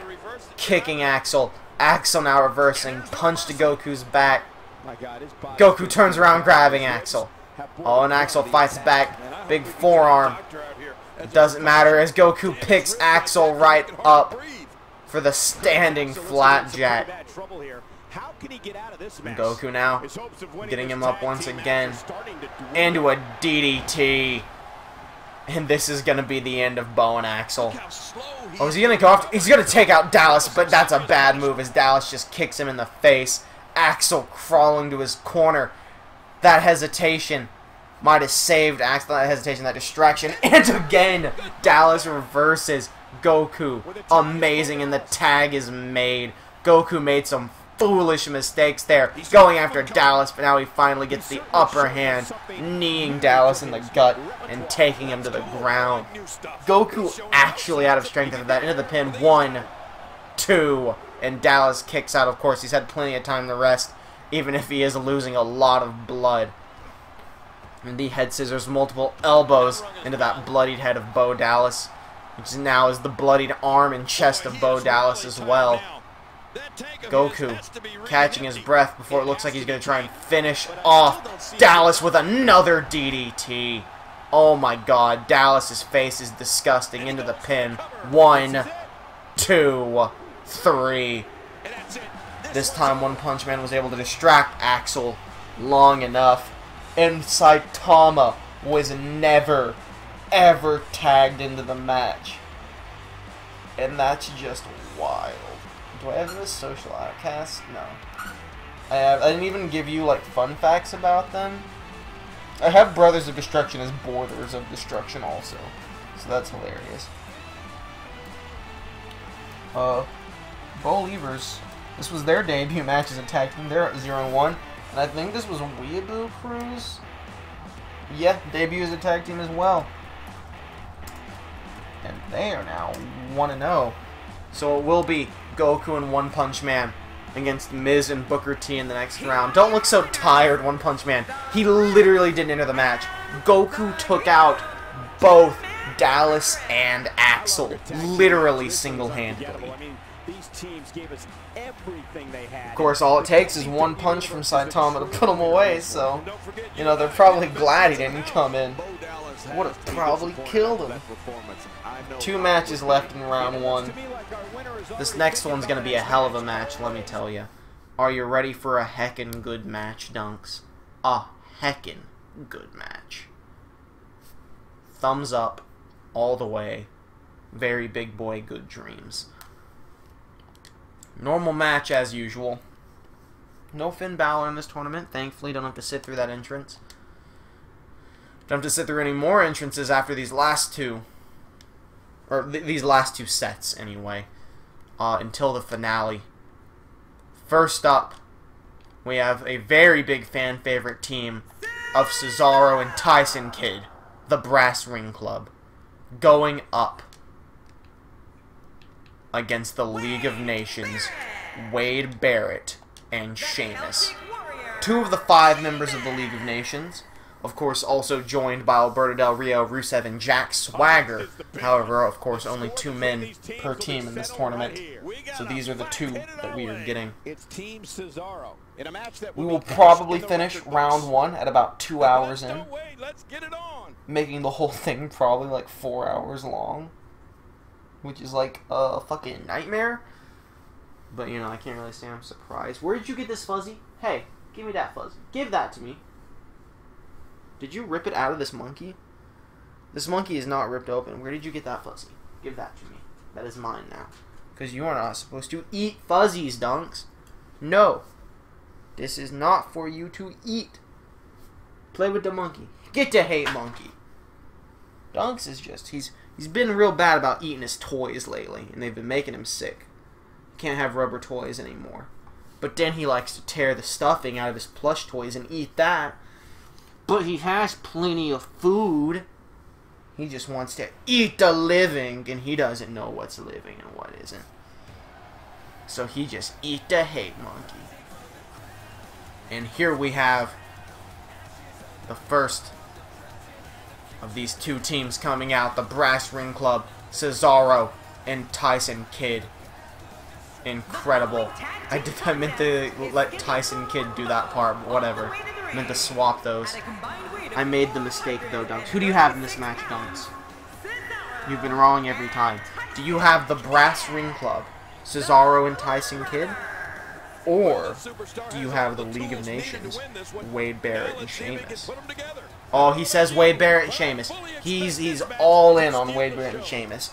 If Dunks had poker chips, he'd be dumping them on the table, saying Wade Barrett and Sheamus, all in, full house, grand slam win, Shaq Soda, I'm in it to win it. Baby, let's go. And that is Dunks' prediction for this match, so be expecting a Cesaro-Tyson Kidd win. Oh, he's heckin' mad about me saying that. So Brass Ring Club, I'm actually pretty sure are undefeated. Let me double check. No, they are 3-1. They are not undefeated. They have lost one match. I believe it was against Brothers of Destruction, who are undefeated. And not in this tournament, because I'm pretty sure they would just clean house. But, you know, maybe I'm wrong. And League of Nations, I know, have had a much worse trash record. They're 2-2. That's not horrible. That's, like, literally completely average. Sheamus is a fake World Heavyweight Championship. He's fucking beat up Kurt Angle and stole it. And he will be suffering punishments when this tournament is over. So now I really hope Sheamus and Cesaro... I'm sorry, not Sheamus. Alright, because Sheamus and Cesaro are a real fucking team in real life. Oh god. I mean, like, unlike Miz and the Miztourage fighting each other, this one actually is a tag team fighting each other. That being said, what a fucking coincidence, because these were all random, by the way, in case you were not aware. I just randomized, used a random bracket maker to make this bracket. I know, thank you, Dunks. Such smooch. Such smooch. Cesaro and Tyson Kidd looking to stand tall here against the League of Nations. Dunks is licking my knee and it tickles immediately. A German suplex to Wade Barrett as Cesaro and Wade Barrett start this match off. Cesaro trying to rip the head off of Wade. I thought Wade Barrett tagged, like, literally instantly. Barrett now just cracking the neck of Cesaro. And Dunks say, no. Too much kill. As Cesaro now gets up to his feet, back body drop to Wade Barrett, stomping him while he's on the ground. And now just deadlifting the bare knuckle brawler and tossing him aside. Grunt grunt. Cesaro doing some serious damage. This could be like quick work of League of Nations by Brass Ring Club, but maybe not as Wade Barrett starts to turn things around. Getting Cesaro up, Cesaro reversing with a shoulder tackle. Now getting him up again, Wade Barrett says, no, and back body drop to Cesaro. It's actually very back and forth now as we see the tag has been made to Cesaro. Wade Barrett going to try to attack Cesaro before getting out of the ring. The ref's been taken out, and we see a spinning uppercut by Cesaro, who makes the tag to Tyson Kidd. Smart maneuver, and this time Cesaro does get a move in, unlike Wade Barrett did. And the ref now telling Cesaro to get out of the ring, obviously. As Tyson Kidd stomps on the elbow of the Celtic Warrior. Tyson Kidd running up to the top rope, but Wade Barrett's there to meet him and just pushes him off. On to Sheamus, though, so that's going to hurt Sheamus' legs a little. So now, oh my god, he went to take out Wade Barrett, and Wade Barrett reversing, kicking Tyson Kidd in the face. Big German suplex, crumpling Tyson Kidd. You gonna pee on the pee pad, Dunks? I appreciate it if you are. If not, there's only 2 more matches and I'll take you out, okay? So, do whatever you gotta do, Dunks. Tyson Kidd now punching Sheamus, throwing him into the ropes, spinning him around, power slam out of nowhere. I don't know what Tyson Kidd's planning. Going up to the second rope, jumping off with the senton before Wade Barrett could knock him down. Tyson Kidd now getting Sheamus up. Sheamus reversing. Clothesline to Tyson Kidd. Well, it's hard to argue that, but I'd say this one could go either way. As now Sheamus getting Tyson Kidd up, goes for a big kick. Oh, roundhouse kick by Tyson Kidd. Takes Sheamus down. Getting him back up, though, to hit him with a bigger move, sending him into the corner. His corner looking for a tag team maneuver, and they're going to do it. Spinning him down. Big kick to Sheamus' head. Cesaro now has Sheamus up, sending him into the other corner. Just don't, like, pee on the floor or anything, Dunks. That's my only concern. You can pee on the pee pads. Snake eyes to Sheamus. Unbelievable. Arm drag by Sheamus. Thought was going to go for a bro kick there. Instead, maybe going for the Irish Curse backbreaker, but Cesaro not going to let that happen. Pound for pound, strongest man in the WWE, fighting through the Celtic Warriors moveset as Sheamus kicks out. Cesaro now just kind of like dancing around Sheamus, wrenching his head, trying to pull that mohawk off. Now getting him right back up, and there's that very European uppercut to Sheamus. And that's going to do some serious damage, dragging Sheamus' limp body to the center of the ring. Double stomp. And that's going to hurt him even more. Was that another double stomp? I looked away for a second. Might have been. Cesaro now elbowing Sheamus in the head. I believe he's either planning another very European uppercut or the neutralizer. He's going for the neutralizer onto Sheamus and connects. Now rolling him over for the pin. 1, 2, and Wade Barrett able to break it up and save the match. Cesaro getting attacked by Sheamus now. Oh! Running STO to the Swiss Superman as the tag is now made to Wade Barrett. Backhands. Swiss Superman Cesaro fighting out. Belly-to-belly suplex. Ref telling Sheamus get out of the ring. You better hurry and get out before his team gets disqualified, as he did. Massive knee drop onto the face of Wade Barrett as Cesaro makes the tag to his partner Tyson Kidd. Good tag team strategies by both these men, tagging at the right times. Big DDT by Tyson Kidd, who goes to the outside, springboard senton to Wade Barrett. Now stomping on him repeatedly. Getting Barrett up. Goes for the cutter, but Wade Barrett slams him down. The divorce court to Barrett? Come on, get in my lap, Dunks. And I think he was going for another snap DDT, but Wade Barrett wasn't going to allow it to happen. Oh, and Tyson Kidd's not going to let that slam happen either, as he hits Wade Barrett with a German suplex. Kidd now getting Barrett up once again. Barrett fighting back. Center of the ring, just a fist fight now. Northern Lights suplex by Tyson Kidd. He's now calling for his finisher on Wade Barrett. Getting up and getting caught with that cat's paw suplex. Into the pin. The referee distracted by Sheamus. 1, 2. Throw, and I think the distraction saved Wade Barrett. As Sheamus now goes for Tyson Kidd from behind, allowing Wade Barrett to take advantage with several elbows to Tyson Kidd as he gets him up. Oh, I think he was going for the wasteland, but Tyson Kidd not going to allow that to happen. Barrett now in trouble as we see a springboard elbow drop from Tyson Kidd. As he now stomps on the elbow of Wade Barrett once again, trying to make it harder for him to hit that bull hammer by snapping the arm of the bare knuckle brawler. Tyson Kidd looking for that cat's paw suplex once again on Wade Barrett. He sure is, and he's going to hit it a second time. Directly into the pin. 1, 2. Oh my god. Wade Barrett kicked out of a second cat's paw suplex. No distraction this time. And Tyson Kidd's going to tag into Cesaro. I don't know if Cesaro has any plans here. Picking up Wade Barrett, who just spins him around and throws him down by his arm. Oh, Barrett gonna shoot Cesaro. The insult there. The implication of murder. Big neck breaker. Back breaker by Wade Barrett.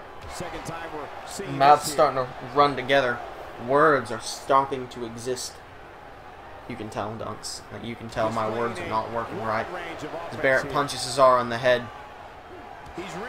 And then a big stomp.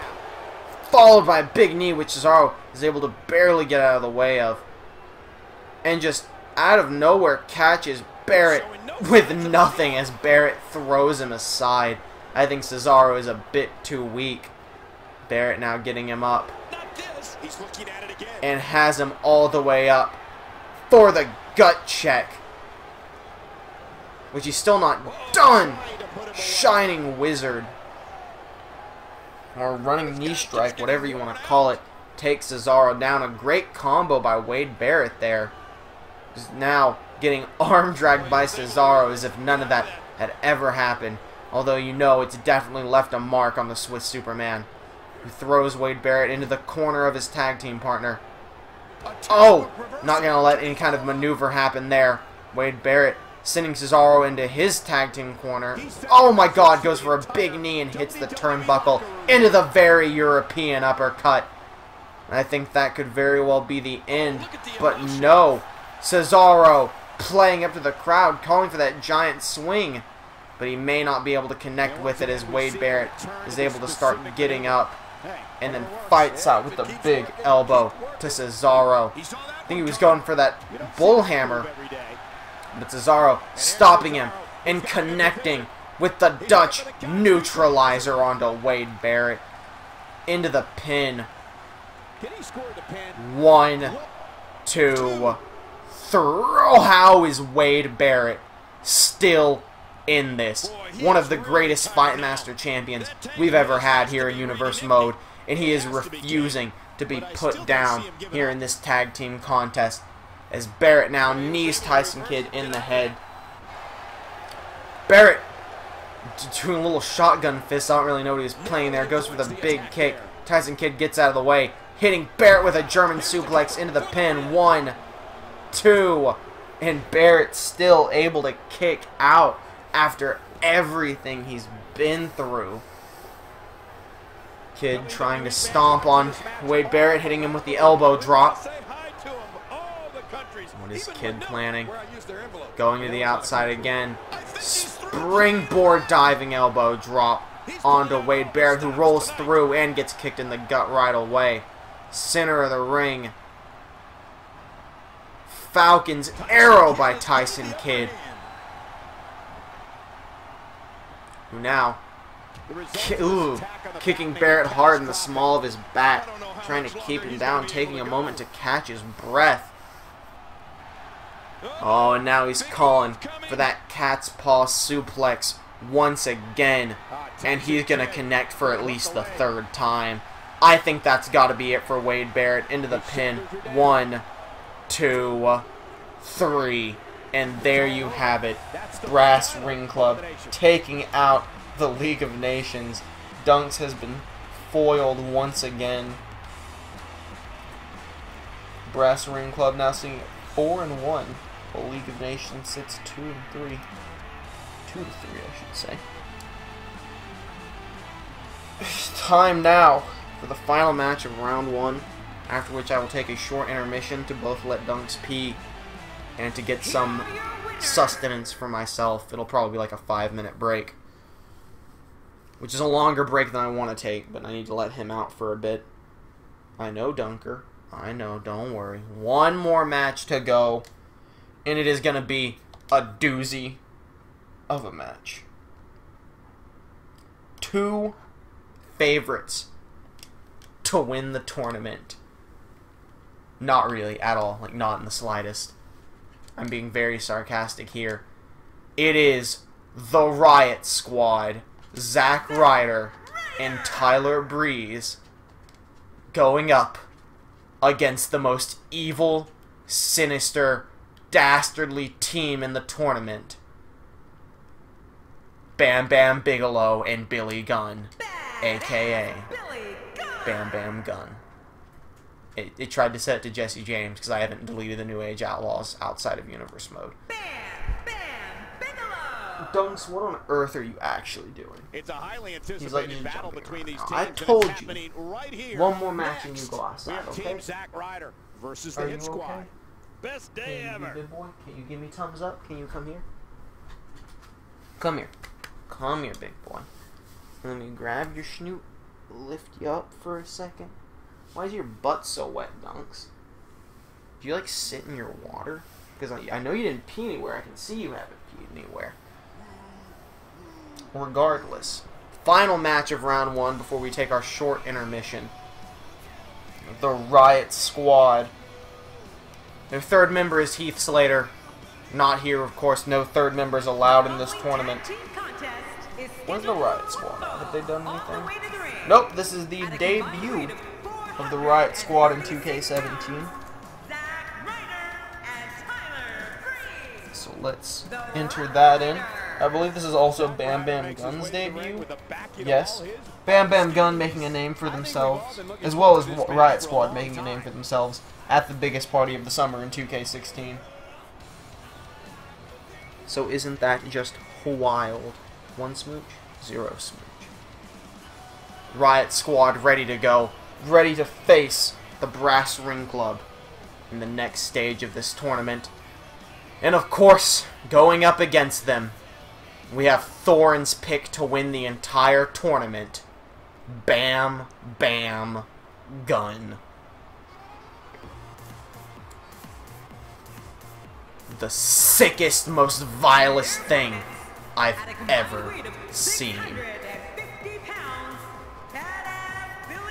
I sincerely hope the Riot Squad put a bullet in these freaks' head and go on to win the entire tournament.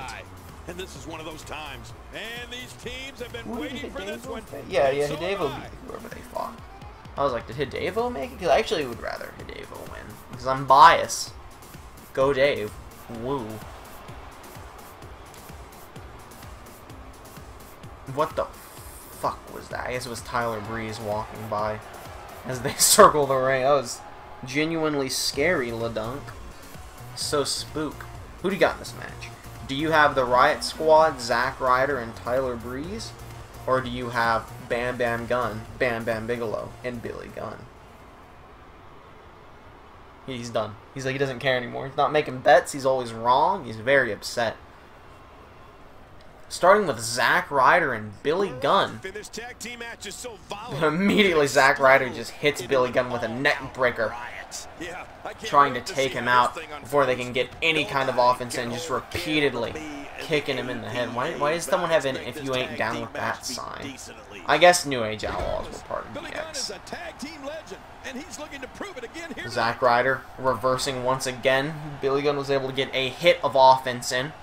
As Ryder now stomps down on the elbow of Gunn. Springboard moonsault out of absolutely nowhere. Impressive. Getting Billy Gunn up, who reverses with a clothesline, taking Zack Ryder down, the leader of the Riot Squad. Oh, and Billy Gunn tagging in the big guns. Bam Bam Bigelow. Big move there, I don't really know what to call that. And Bam Bam Bigelow going to the second rope already. Massive splash, crushing Zack Ryder under all of that weight. Oh, and just, like, swinging down poorly at his feet.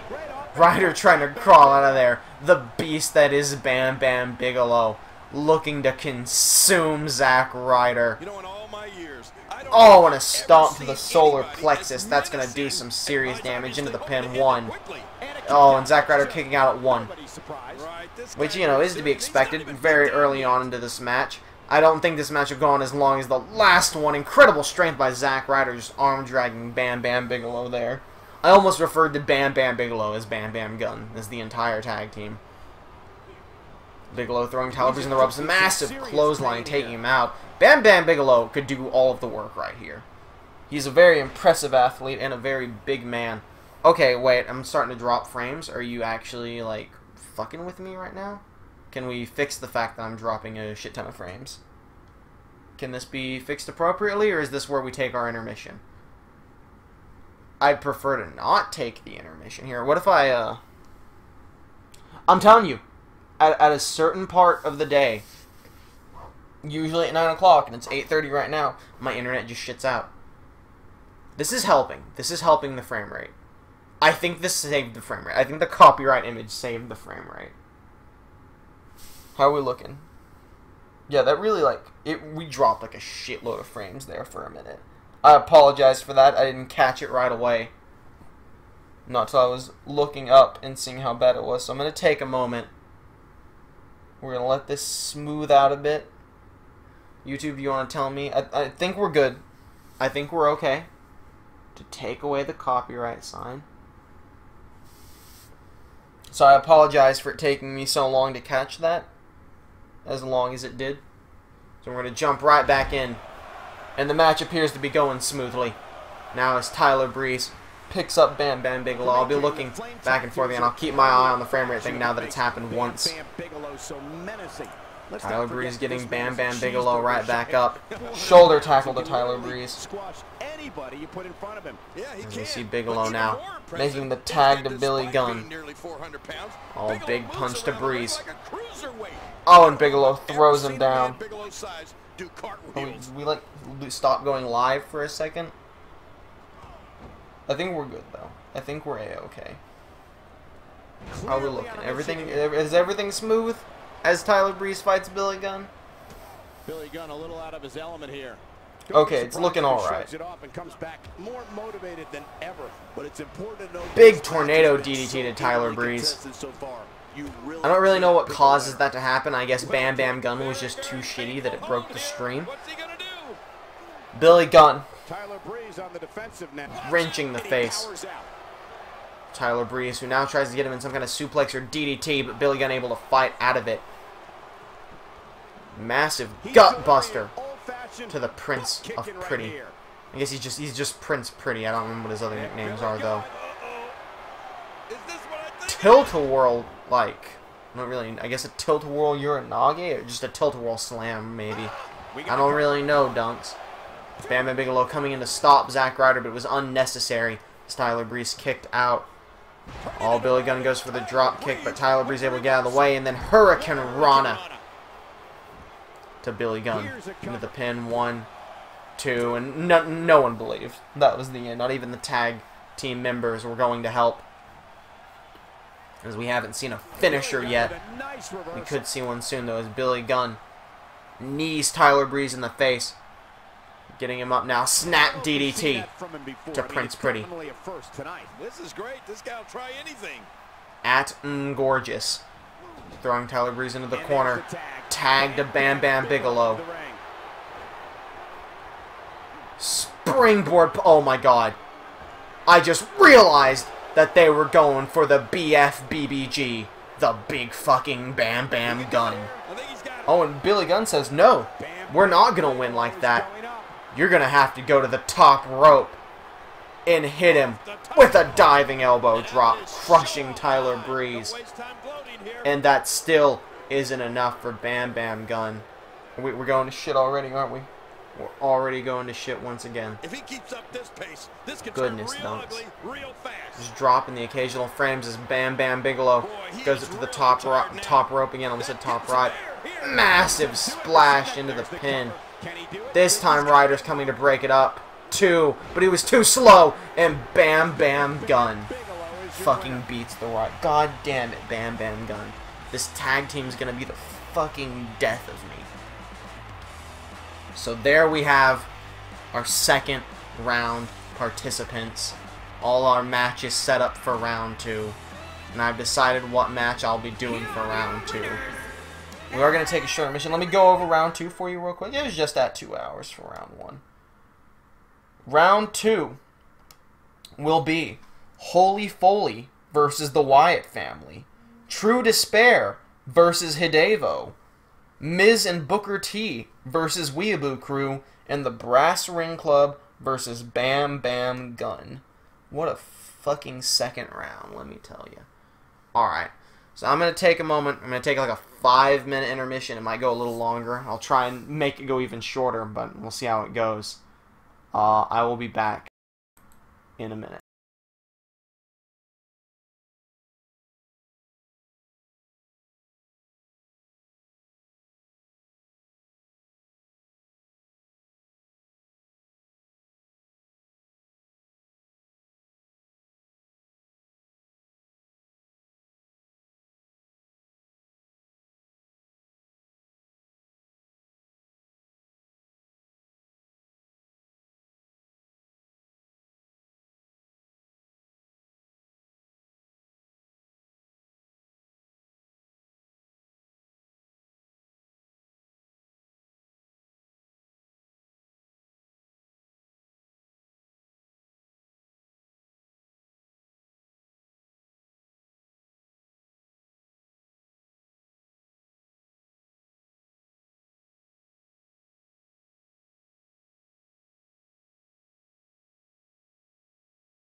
Alright.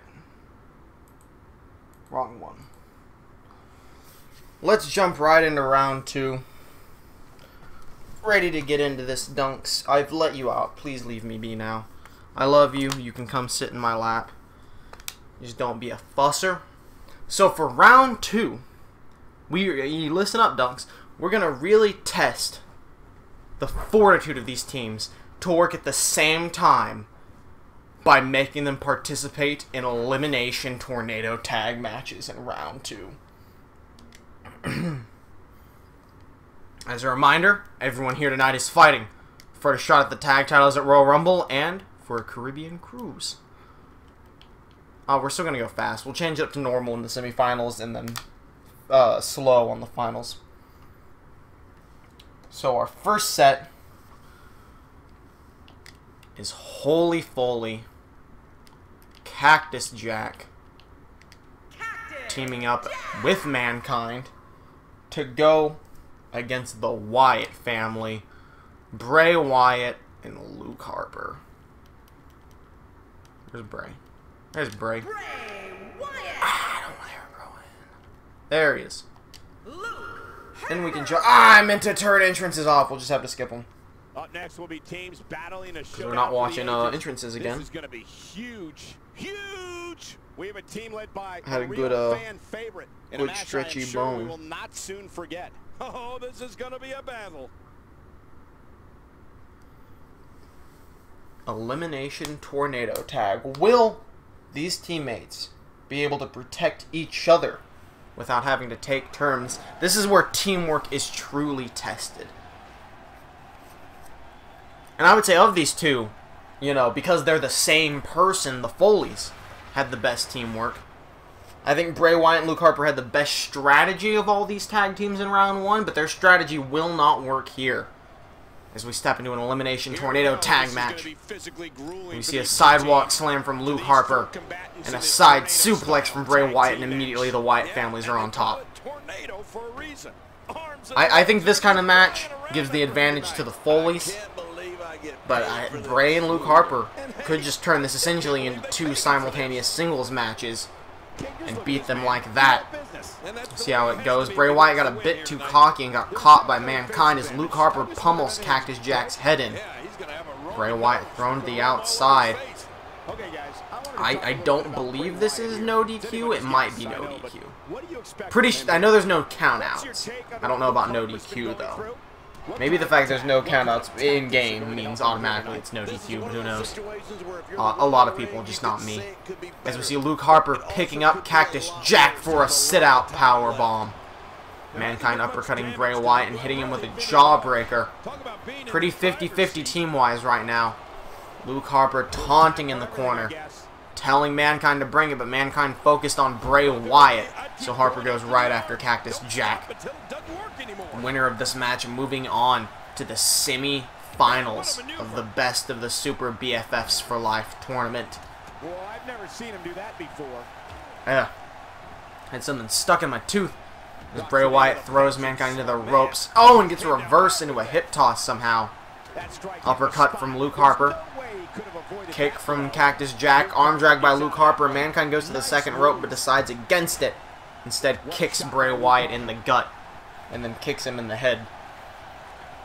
Now Mankind back to the second rope. Diving elbow. Only to get dodged and kicked. And an uppercut from Bray. I don't really know what's happening with Harper and Cactus Jack. They're just kind of slapping each other for a second.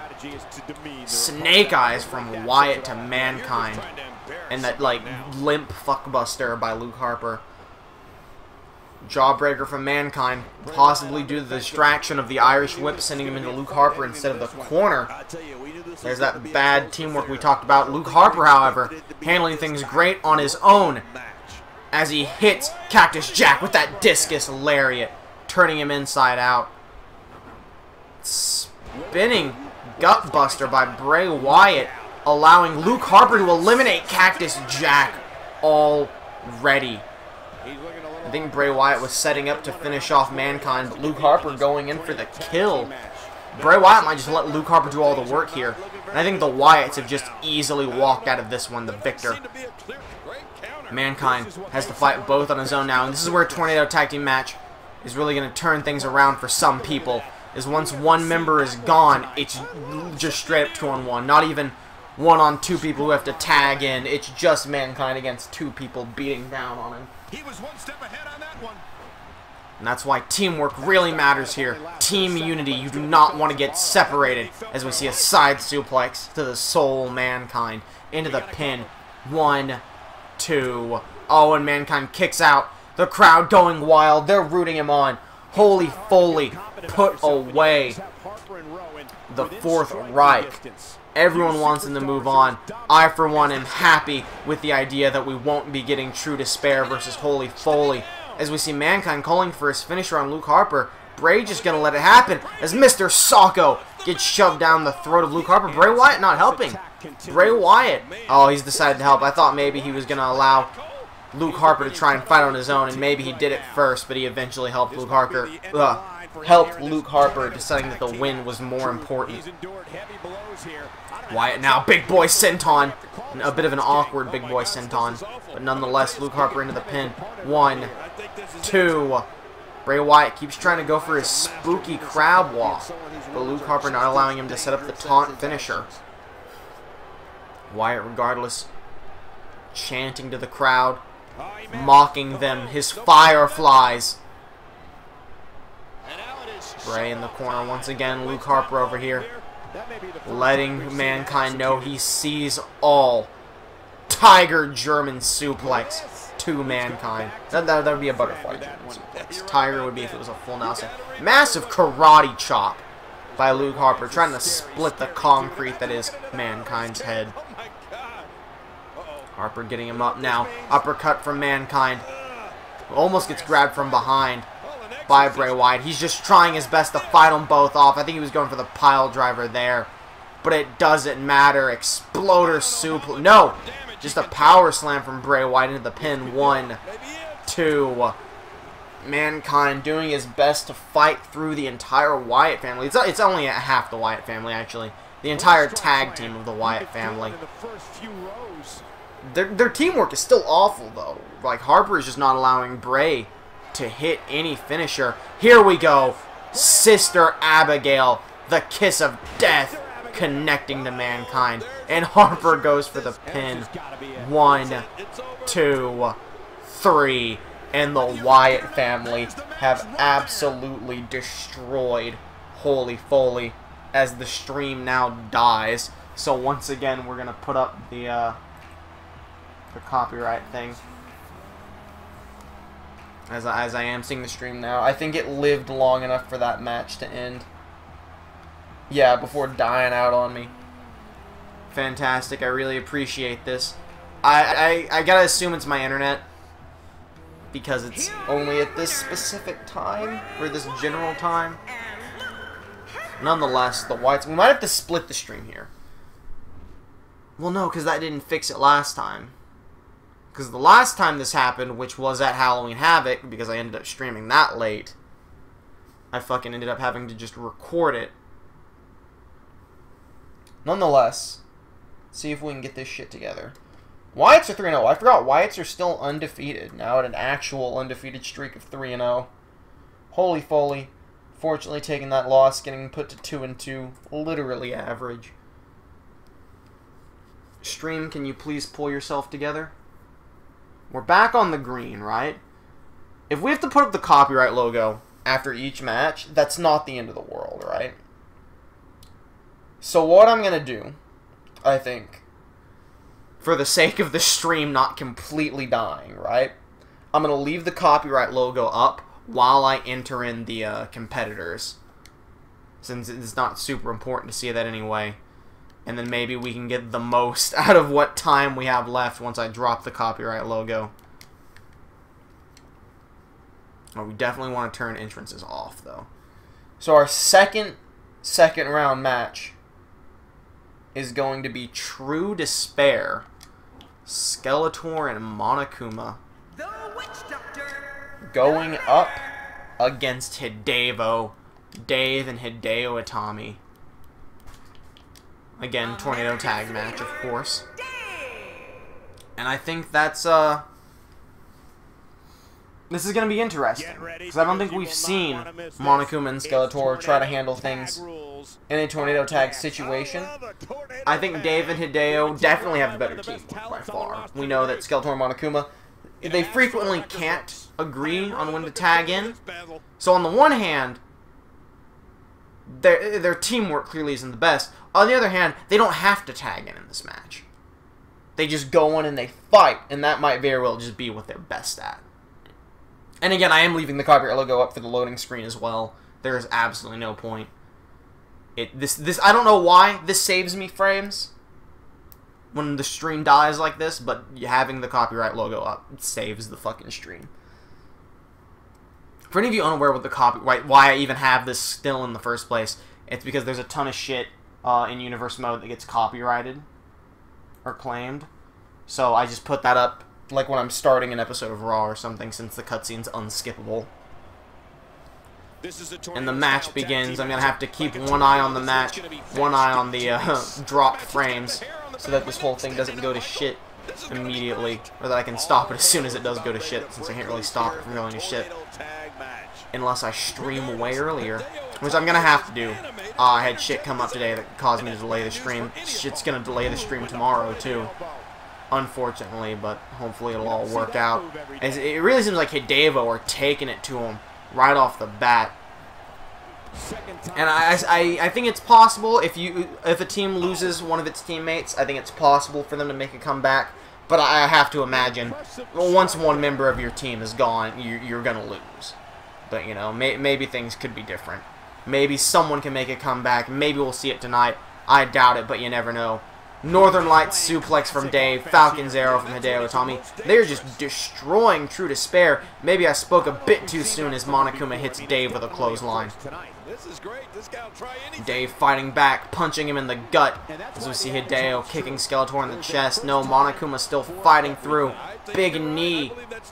I don't know what Hideo's playing for. He's calling for them to get up. Oh, he just fucked up Hideo a bit, but at least he hits the spine buster on Monokuma.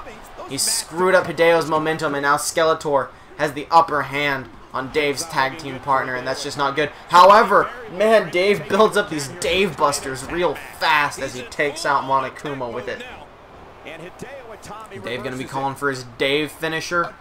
Skeletor just punching Hideo Itami in the head now. No, Dave's actually gonna go for the giant swing. The Dave swing. We're going to get, no, not another Falcon's arrow. We're going to see Skeletor reverse it on Hideo Itami, then hit him with the spinning backhand. Monokuma thrown aside by Dave. Skeletor just walks all over, you know, Itami. Skeletor may not be huge, but you have to imagine that doesn't feel good. Monokuma kicking out of Dave, pinning. The crowd's going real wild. I don't know if they're excited for True Despair. Skeletor was literally walking all over Hideo Itami, who's now finally starting to fight back, whipping the leg around. Itami now getting Skeletor up. Oh, those big karate chops and those stiff kicks as we see Monokuma neck break. Dave goes for the big punch. Dave fights back. Skeletor taken out. And Monokuma taken down as well. Could this be Hideo's chance? Oh my god. Hideo looking for the running knee, but Dave and Monokuma are in the way. Hideo doesn't hit the running knee, though. And he gets reversed by Skeletor. Dave goes for the Dave Splash, and that gets reversed as well. And this is going to be some big trouble for Hideo. Dave able to stay on top, though. And now Hideo going for the running knee once again. This time, nothing in his way. And he connects with the running... He connects with the running knee on Skeletor. 1, 2. Oh, but Skeletor kicks out. We know it takes a lot more than that to put down True Despair. Maybe those stiff kicks will help, though. As Dave now goes after Monokuma. Hideo Itami on the outside. Springboard elbow drop. Skeletor gets out of the way. Dave setting Monokuma up for something, sending him into the corner as we see a stomp on Hideo's head. Dave just repeatedly punching Monokuma in the back before sending him into that steel post. Big karate chop from Skeletor. Pull out powerbomb to Monokuma. Skeletor into the pin. 1, 2. Oh my god, Hideo kicking out. I don't really know what happened to Hideo that made him almost stay down for that long. But I know what's about to happen to Hideo as Skeletor's getting ready for his black skeleton magic as Monokuma takes Dave down. Hideo's in serious trouble, and he's got Hideo. Dave, able to fight it though. He's got to stop Hideo from getting pinned. Backbreaker to Monokuma. 1, 2, 3. Hideo has been taken out. It's 2-on-1. True despair against Dave. And you know this is going to be real bad for our hero here. Well, I mean, at least Holy Foley lost, so. Oh, and the DDT to Monokuma. Both D's stand for Dave. Oh, and out of absolutely nowhere, black skeleton magic to Dave. Is Skeletor going to take both of them out with it right off the bat? 1, 2. Oh, Dave fights out of the black skeleton magic. The crowd goes wild. Dave sent into the corner, grabbing him. What is... Oh, Monokuma hits him with a clothesline after Skeletor set him up. I have to admit that's some pretty good teamwork there as Skeletor taunts Dave, reversing Monokuma. Only to get reversed by Monokuma and Irish whipped by Skeletor into the other corner.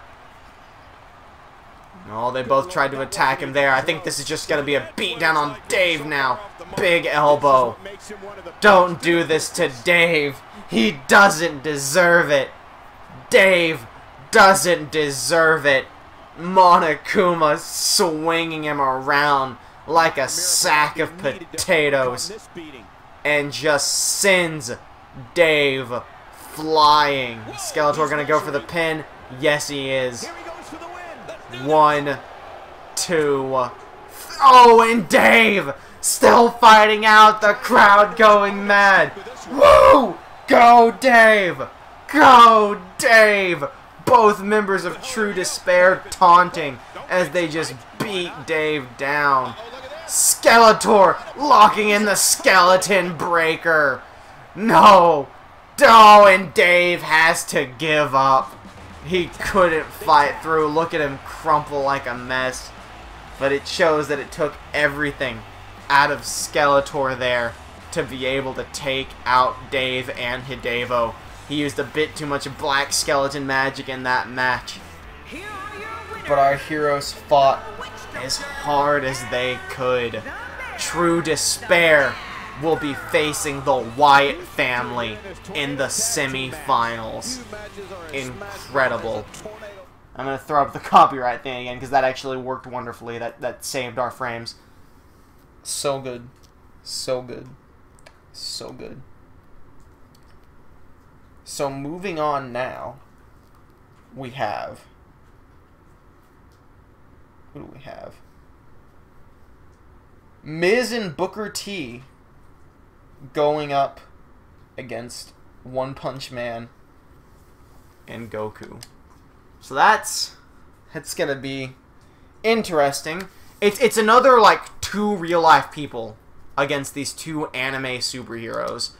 I imagine it's not gonna go much different than Bo Dallas and whatnot did. But I could be wrong. I didn't think Miz and Booker T were gonna win their match, but they were able to. So maybe I could get proven wrong here. Only one way to find out. I think maybe I should have set momentum to normal for this round, as these are going real quick. But considering round 1 literally went 2 hours, I think it's completely reasonable if these go a lot shorter. Now, yes, I have entrances off for this round, and so that probably helped to make round 1 2 hours long, as it was the most matches with the most entrances. Straight up, by the way, because my internet's dying, we're not doing entrances on the final match. I apologize, but like, I just don't trust it to hold itself together for the entirety of entrances and a match. I already have to have this up saving the frames so that it loads less during loading screens. But here we have Weeaboo Crew versus Miz and Friend. We're going to start right off. Can you dig it, sucker? Miz and Booker T immediately going after them. Miz, knowing how much of a problem One Punch Man can be with literally one punch, and Booker T seeing the strength of Goku taking out both of the bow levers on his own. So it looks like they're going to do their best here, although One Punch Man already has the advantage on Miz. No, Miz is reversing. As Goku picks up Booker T for a standing flapjack, Miz connects with a neck breaker. I mean, they're already putting up more of a fight than I honestly expected. Miz now. Oh, the reality check to One Punch Man. Out of actually nowhere. Miz going up to the top rope. Trying to put Saitama away instantly. Oh, went for a diving forearm. And One Punch Man gets out of the way. Now stomping down the knee of the Miz. Shoulder tackle by Goku. Miz fighting back. Arm breaker to One Punch Man, who reverses, Irish whipping him over the top rope. And One Punch Man throws him right back in. Goku telling Booker T no, no, no, and just body slams him down as One Punch Man DDTs the Miz into a pin. 1, 2, and the Miz kicks out. Still able to stay in it. Goku now going for a pin. 1, 2. I think that was also off a DDT. Jawbreaker from One Punch Man. Oh my god! One Punch! Miz is dead, so Miz has been killed. Into the pin. 1, 2, 3. Oh my god, Miz stayed in it. Miz is a god among men. As Goku picks Booker T up for the shitty Samoan driver and it connects. Miz is a golden god and cannot be killed. 1, 2, 3. Booker T's fucking dead. Booker T's gone. Miz now has to fight 2 anime superheroes, but he actually lived a Saitama punch, so he cannot be stopped. He will be, like, violently crippled, though. Fuck at him, they're just fucking wailing on him. Miz doesn't deserve this. I don't care who you are. You shouldn't believe Miz deserves this. Neck breaker from Goku. I don't even know what he's doing. He's just trying to rip Miz's leg off now. Miz is tapping, ref. What are you doing? Look at him, his hand. He's tapping out. Let the Miz go. He doesn't deserve this. He knocks Goku over. Saitama grabs him. Gets him in the armbar. He's trying to break his arm. Don't do this to the Miz. He didn't do anything wrong. He rolls him over. I thought he was going to go for the pin. And Goku punches him in the back. And I think One Punch Man was going for a DDT. They throw Miz into the corner. They throw him into the other corner. Turn away, kids. Don't watch your heroes do this to a mere mortal. Goku stomping on the Miz. Getting him back up. They're going for a DDT, but the other one won't let him. They're just beating the Miz up. He can't get any moves in. Oh, he went for a kick on Goku, but that's not going to happen. He's fighting them both off. He's going to do it. The back neck breaker to Goku. Oh, and he gets punched by One Punch Man. But it wasn't a one punch. Back breaker to the Miz. Saitama's getting him up. Miz fighting back. Uppercut. Oh, and another punch. Saitama gets him. DDT busting him open. Just let him die. Just let him die. Don't do this to the Miz. Not again. You wouldn't, Saitama. You're supposed to be a hero. Don't do it. They're setting him up. They're gonna break his legs and they're gonna break his jaw. Oh, he's arm dragged Goku. Miz is fighting out of it. He's gonna do it. They spun him around. Why does Saitama have him up? Standing flapjack to the Miz. Oh, and Goku hits him. I saw One Punch Man going for that one punch. Look at the blood all over the Miz. This isn't right. Oh, he's fighting through. He's gonna do it. He's gonna take out Goku, and Goku kicks him in the gut. Goku now DDTs him as well. Just let him die. They won't let him. They're not. He doesn't deserve this. Just stop. The Miz doesn't deserve this. Into the pin. 1, 2, Oh my god, he kicked out. No, Miz, you should have let it in. Saitama's coming for you now. He's got that fist fully loaded. They're just beating the shit out of him. No, he's got brass knuckles on, too. The ref's telling him he's gonna kill them. The ref's helping the Miz. The ref sees the justice in this world. Samoan driver. The ref just saved the Miz's life into the pin. 1, 2, 3. That was the worst thing I've ever watched. Oh my god, look at his head.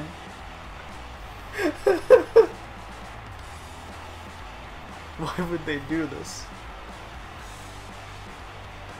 Miz, you never deserved this. You're looking at that, he's fucking killed him. You're supposed to be heroes! You're supposed to fight for good. Why would you do this to me? He was just a dick. That's all he did. Oh my god, they're gonna win the whole fucking thing. That was horrible. I'm like in tears. I'm crying. It was nasty. I need to add the losses. Miz and Friend, you're down to 1 and 3. Weeaboo Crew are now in the undefeated 2-0. Who the fuck won the last one? What even was the last one? What the fuck was the last match? It was True Despair versus Hidevo. That's right. True Despair now 5 and 1. Hidevo are now 1 and 2. That's not where the H is. Yeah, they're 1 and 2. Oh my lord. Well, they just went to the fucking semifinals and are probably gonna win the whole thing. Final match of round 2 already? Yep. Brass Ring Club versus Bam Bam Gun. Man, it really fucking like blazes through these, which is fine. This was like, oh hey, it actually put me on Bash at the Beach this time. Brass Ring Club, Cesaro and Tyson Kidd going up against Bam Bam Gun, Billy Gunn, and Bam Bam Bigelow. Holy shit. Fuck, not Road Dogg Jesse fucking James. I need to start with Bam Bam Bigelow so it just goes to Billy Gunn. Since Bam Bam Bigelow's not in any other tag teams as far as I know. Bam Bam Bigelow. Holy shit. Don't like, never meet your heroes, kids. Where the participants will need to know where they are at all I think we can times. afford to take off the copyright thing now. I think we've done a decent amount of time saving, especially because it's loading super quick because it's 4 real dudes. Next year it ain't gonna be 4 real dudes because Billy Gunn isn't in the game, so I gotta make him a call because God knows Thoren won't let me just not have Bam Bam Gun. And immediately Bam Bam Bigelow just kills Cesaro with an STO. Tyson Kidd going after Billy Gunn. And it looks like it's gonna live up to the hype. And Bam Bam Gun's on top. It's gonna be Bam Bam Gun versus Weeaboo. No matter what happens, Weeaboo Crew is fighting another set of normal people. Holy shit. Alright, well whoever wins this is better pray to their fucking god that Goku and One Punch Man don't just bust their fucking jaws open and eat the insides. Running power slam from Billy Gunn of all people. Why is Bam Bam Gun dominating this match? He just pile drive Tyson Kidd. That's not cool. Don't you know what happened to him? Bam Bam Bigelow throwing Cesaro down, cracking his neck.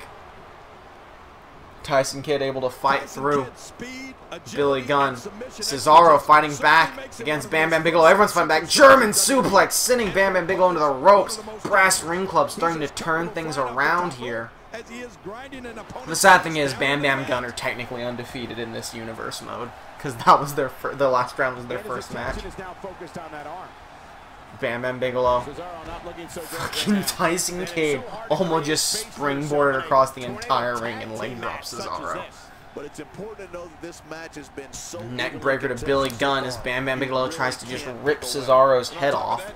These two guys couldn't be any more evenly matched at this Billy Gunn clothesline as Bam Bam Bigelow just deadlift slams Cesaro, showing off his strength. There's the submission hold. He's in On the second rope. Oh, what is Bam Bam Bigelow planning here? What's he gonna do to Cesaro? Oh, double axe handle from the second rope. It's not as bad as I expected. Northern Lights suplex to Billy Gunn. As Cesaro uppercuts Bam Bam Bigelow and immediately hits him with a belly-to-belly suplex. Billy Gunn starting to get some offense against Tyson Kidd now. As Cesaro tries to rip the head off of Bam Bam Bigelow. Tilt-a-whirl slam. As we see, I thought someone was going for a finisher the way the crowd was going, but I guess not. Cesaro elbowing Bam Bam Bigelow, just tosses him by his head. Tyson Kidd into the pin. 1, 2. Okay, he kicks out. I don't know if he hit a finisher or anything there. Cesaro now goes for the elbow drop. The forearm smash. Gets dodged and caught in a headlock. What does Bam Bam Bigelow do? Fame-asser from Billy Gunn. That could finish off Tyson Kidd. 1, 2. Oh. Oh, and a punch from Cesaro. The Brass Ring Club staying in this. They're not giving in just yet.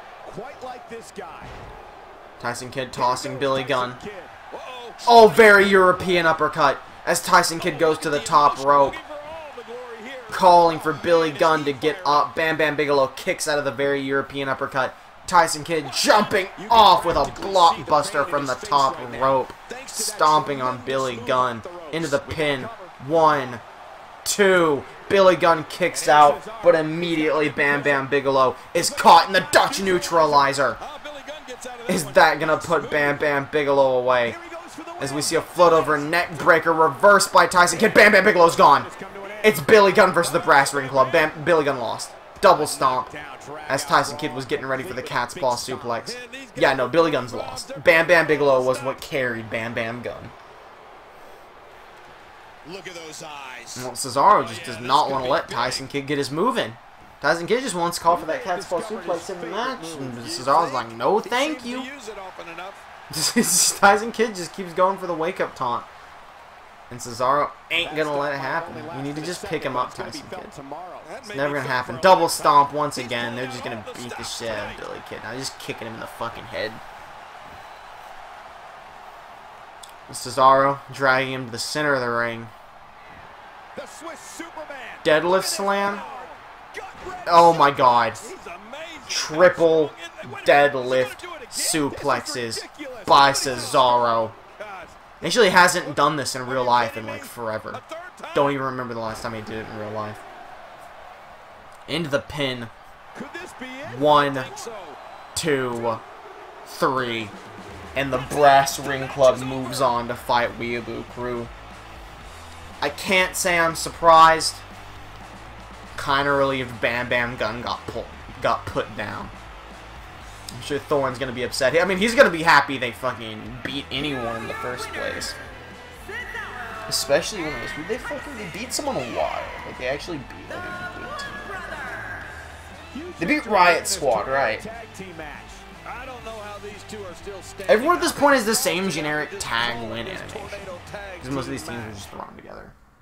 Not the teams were thrown together, but I had to throw together their animations and everything. Okay. Let me go ahead and put in the wins and losses. The win for the Brass Ring Club and the loss for Bam Bam Gunn. Who are 1-1. Where's Brass Ring Club? There it is. 5-1. Who the fuck did Brass Ring Club beat? Yeah, they beat Riot Squad. I guess because that was the last match, I didn't even like think to put in the win-loss for that. Alright, semifinals time. And for the semifinals, we're going back to regular tag matches, but a little bit more extreme. Unless, like...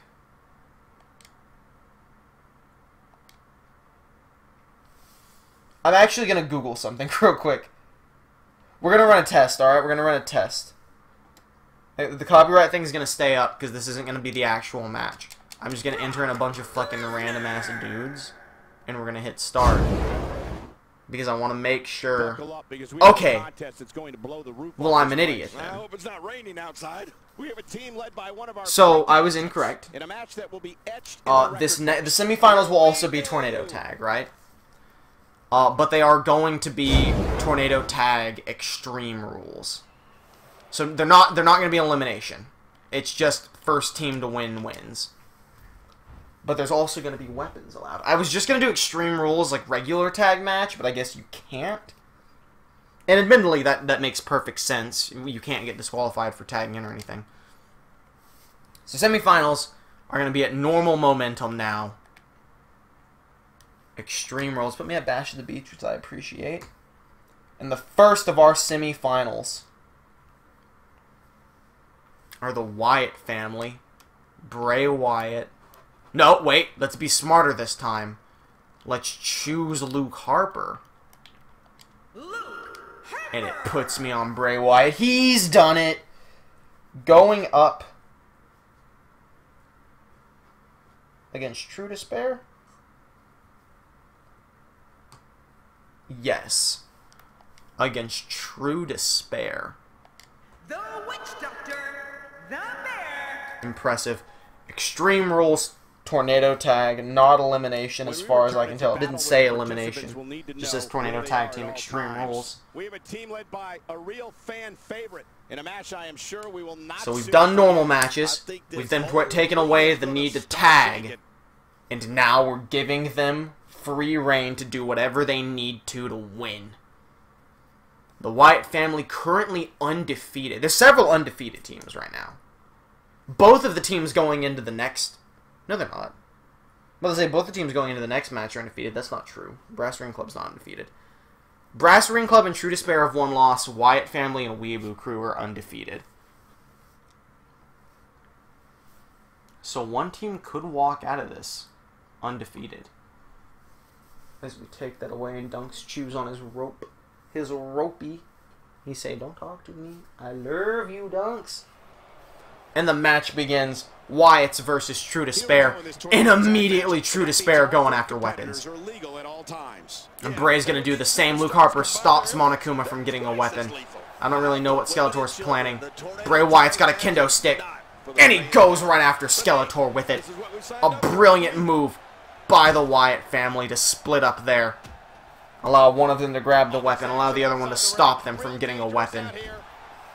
I don't really know what Skeletor's plan was, but it failed him as we see Bray Wyatt putting his fingers in Skeletor's eye holes and locking in a camel clutch. Monokuma beating up Luke Harper on the outside. No, Luke Harper reversing, fighting him out on the concrete. You see Skeletor headbutting Bray Wyatt. Monokuma thrown into the steel barricade and beat down. I think Skeletor's going after a weapon now. He is, and Luke Harper's going to stop him. No, they can't. Oh, they managed to stop him. Luke Harper's job is clearly to stay on the outside and prevent people from getting weapons. It's a smart strategy, if I do say so myself, but not one they could keep up forever, as finally Skeletor gets his hands on a sledgehammer and takes it to the small of Luke Harper's back.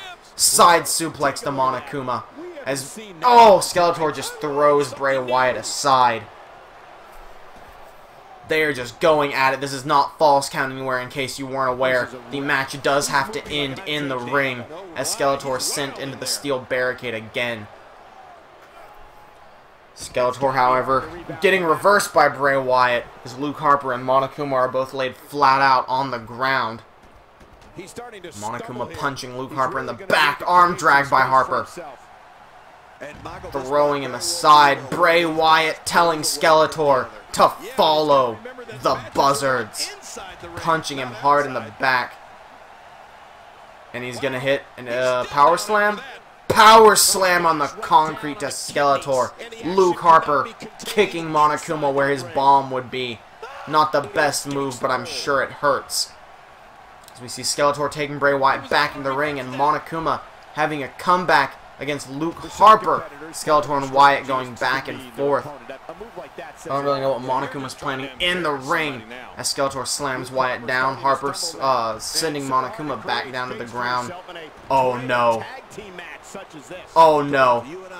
Skeletor's imbuing himself with the black magic. And he slams Bray Wyatt's face into that mat using the extra strength granted to him by that black magic. Skeletor going for another weapon as we see Monokuma rake the eyes of Luke Harper. And then send him back into the ring. And Skeletor hits Bray Wyatt with a steel chair. Tossing it down on him. They're going to team up on Luke Harper. Luke Harper's gotten most of the wins of the last few matches, so they're going to try and finish him off. Spinning backhand. Monokuma saw Wyatt getting up, and he's going to put him down while Skeletor finishes off Luke Harper. Clearly they see Luke Harper as the real threat here. Skeletor taunting to the crowd as Monokuma throws Bray Wyatt into the ring. Maybe they're looking to take out both members of the Wyatt family at once. Skeletor looked like he was going for his black magic there, but tried it a bit too early. Elbow by Wyatt. Oh! And then an STO as we see Skeletor now going for the black skeleton magic on Luke Harper. And in just the right moment, Monokuma reverses Bray Wyatt to take him out. Luke Harper taken to the ground. Bray Wyatt can't stop him. 1, 2, 3. And Luke Harper has been pinned by Skeletor, and just like that, true despair defeat the Wyatts, putting the Wyatts at 3-1 and true despair at 6-1. These last few matches have just been fucking blowing through. Second semi-final match. Weeaboo Crew, Goku and One Punch Man versus Cesaro and Tyson Kidd. I promise you, the last match, it's gonna be an elimination tag match. It's gonna go for a fucking while. So this video's already almost 3 hours. Don't feel like I'm fucking cutting you short here, alright? Custom Superstars. Fucking, where's Goku? SSJ Goku. Super Saiyajin Goku! Cesaro. I guess Tyson Kidd's actually closer here. And it doesn't matter in this situation. Tyson Kidd! I'm glad we're blasting through though, since the frame rate thing was becoming a problem. The winner of this will face True Despair in the finale of Best of the Super Best Friends for Life.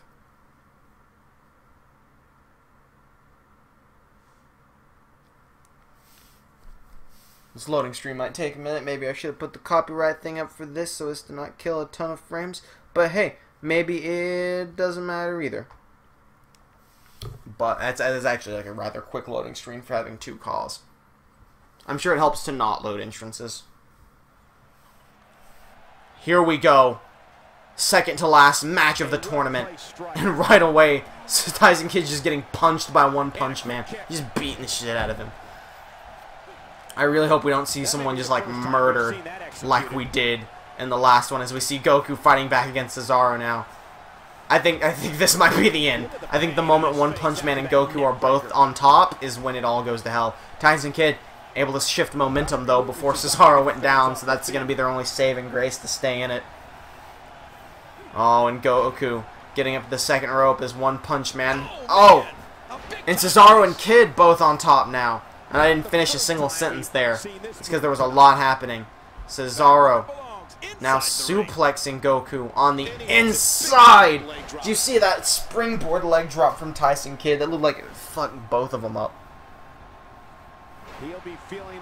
And Cesaro rubbing Goku's face in the mat. This is easily the most fight we've seen anyone put up against the Weeaboo Crew.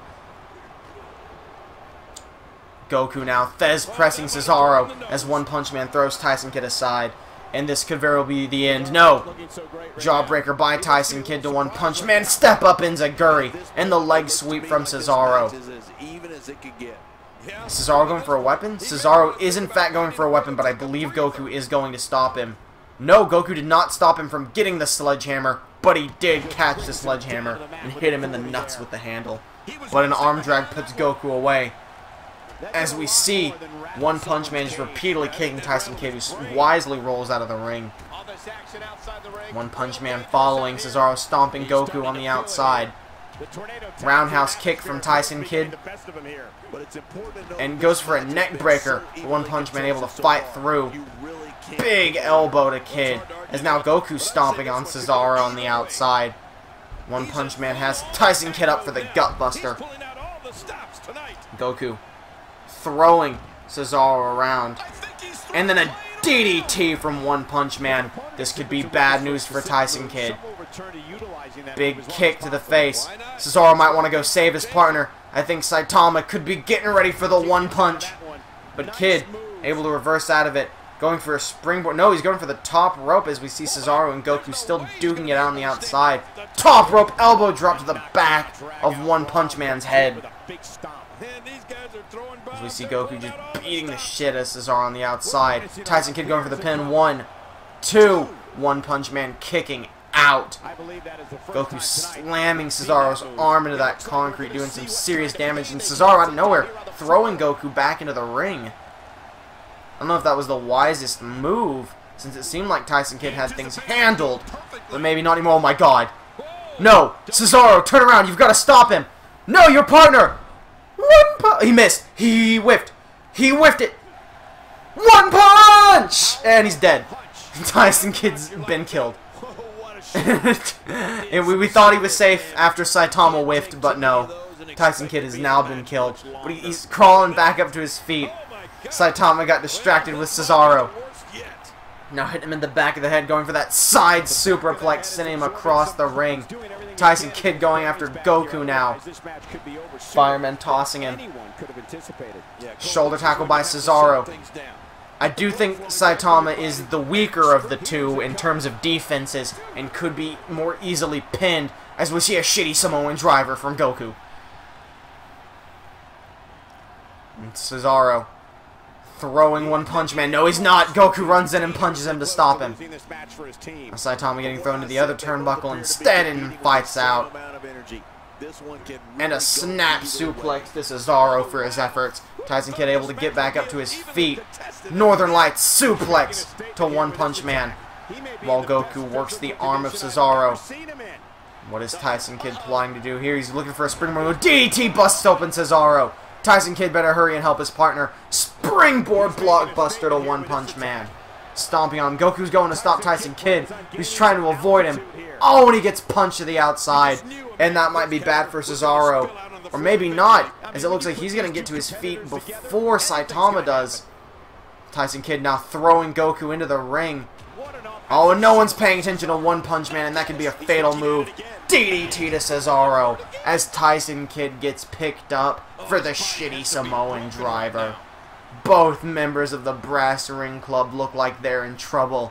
Cesaro trying to crawl away. He knows what's coming. Backbreaker from Saitama.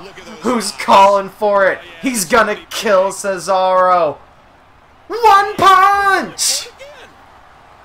Oh, but Tyson Kidd's still fighting. Trying to save his partner. Kidd thrown into the corner. Both of them coming after him. Sending him into that corner. Running face buster. Cesaro managed to get back to his feet. Oh, Tyson Kidd's getting pinned. 2, 3. And just like that, the match is over. Cesaro trying still to stay on his feet and fight. But Tyson Kidd just couldn't take it anymore. So there you have it. The final match. True Despair versus Weeaboo Crew in an elimination tag match. This kid can, it's like 8, this kid can fly sign. Alrighty then. We are going to put up the copyright for this. That's the wrong one. We're going to put copyright for this.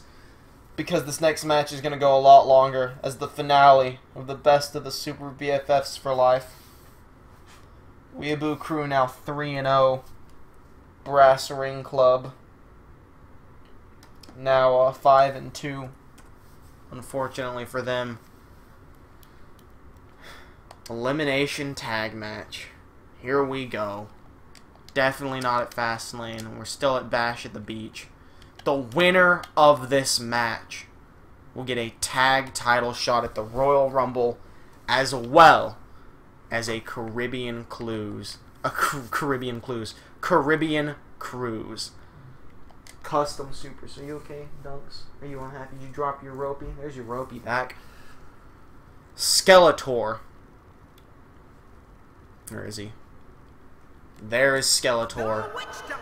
Teaming with Monokuma. Going up against Super Saiyan Goku. and One Punch the Man. hero. Oh, baby.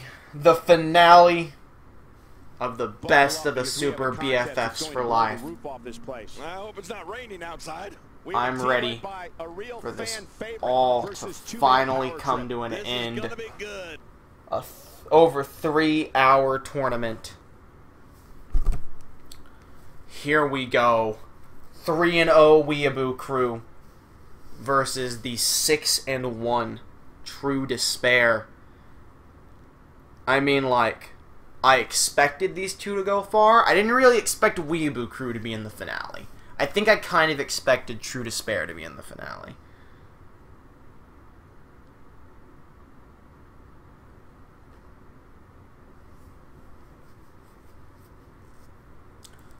So, I mean, this is suddenly taking a lot longer to load as soon as I remove the copyright symbol, but whatever.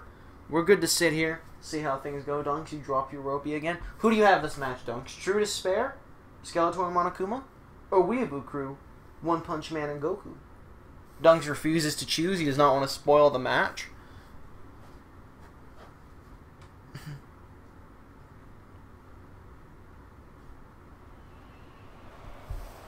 And here we go. The match begins. Skeletor and Saitama beginning. Backbreaker immediately from Goku. I said Saitama. Skeletor and Goku starting. Wow. You're getting angry because you're dropping your ropey. And you know, it's just amazing to me that this is just another night Skeletor now. WWE. Trying to go for Goku. Both these teams have been dominant. True Despair has been truly angry after losing their title shot at Halloween Havoc. Losing their title match. Dunks, quit dropping your rope, okay? Goku just slamming Skeletor down. I assume I couldn't see because my dog keeps throwing his rope around. Slamming Skeletor's arm into the mat. Jawbreaker from Skeletor, that hard skeleton buster. Big knee to the Super Saiyan as we see Skeletor tagging Monokuma. Honestly, more of a frequent tag than we usually ever see from this team. They must know what's on the line. They knew that Goku could take out an entire team on their own. Monokuma now kicking him repeatedly. And even if he can take on an entire team on his own, they definitely want to keep him separate. They don't want to let both of them get in offense. Remember the last time there was a match where it was you have to tag your partner, and One Punch Man never got tagged in. Goku did it all. And then One Punch Man went on to murder everyone in his path. As he do. Big punch from Goku to Monokuma. As we see him now elbowing Monokuma repeatedly in the head. And just kicking on him. It's just a fist fight at this point. Just a beat down. Trying to beat up their opponent faster than anything can happen. Big punch. Dunks is shaking. He's angry. Killed a rope. Big backbreaker from Monokuma. Now looks like he's going up for the second rope. Diving elbow. Maybe a diving forearm, I think is what that's actually called. Diving forearm splash or something. Goku reversing, however, throwing Monokuma down, and makes the tag to One Punch Man. Oh, Goku sucker punches him, allowing Saitama to get the sneak attack in. But Monokuma knows what's happening. Shoulder tackles One Punch Man to the ground. Makes the tag to Skeletor. Black Magic versus One Punch. The dream match. Monokuma not even taking the chance to risk a sucker punch here. Oh, Skeletor fighting back and slamming Saitama's face into the ground. Are you okay? He's like digging it up. Choking Saitama. Trying to kill him. Trying to do some serious damage as Skeletor goes up to the top rope. What is he planning here? Diving elbow drop. That bony elbow.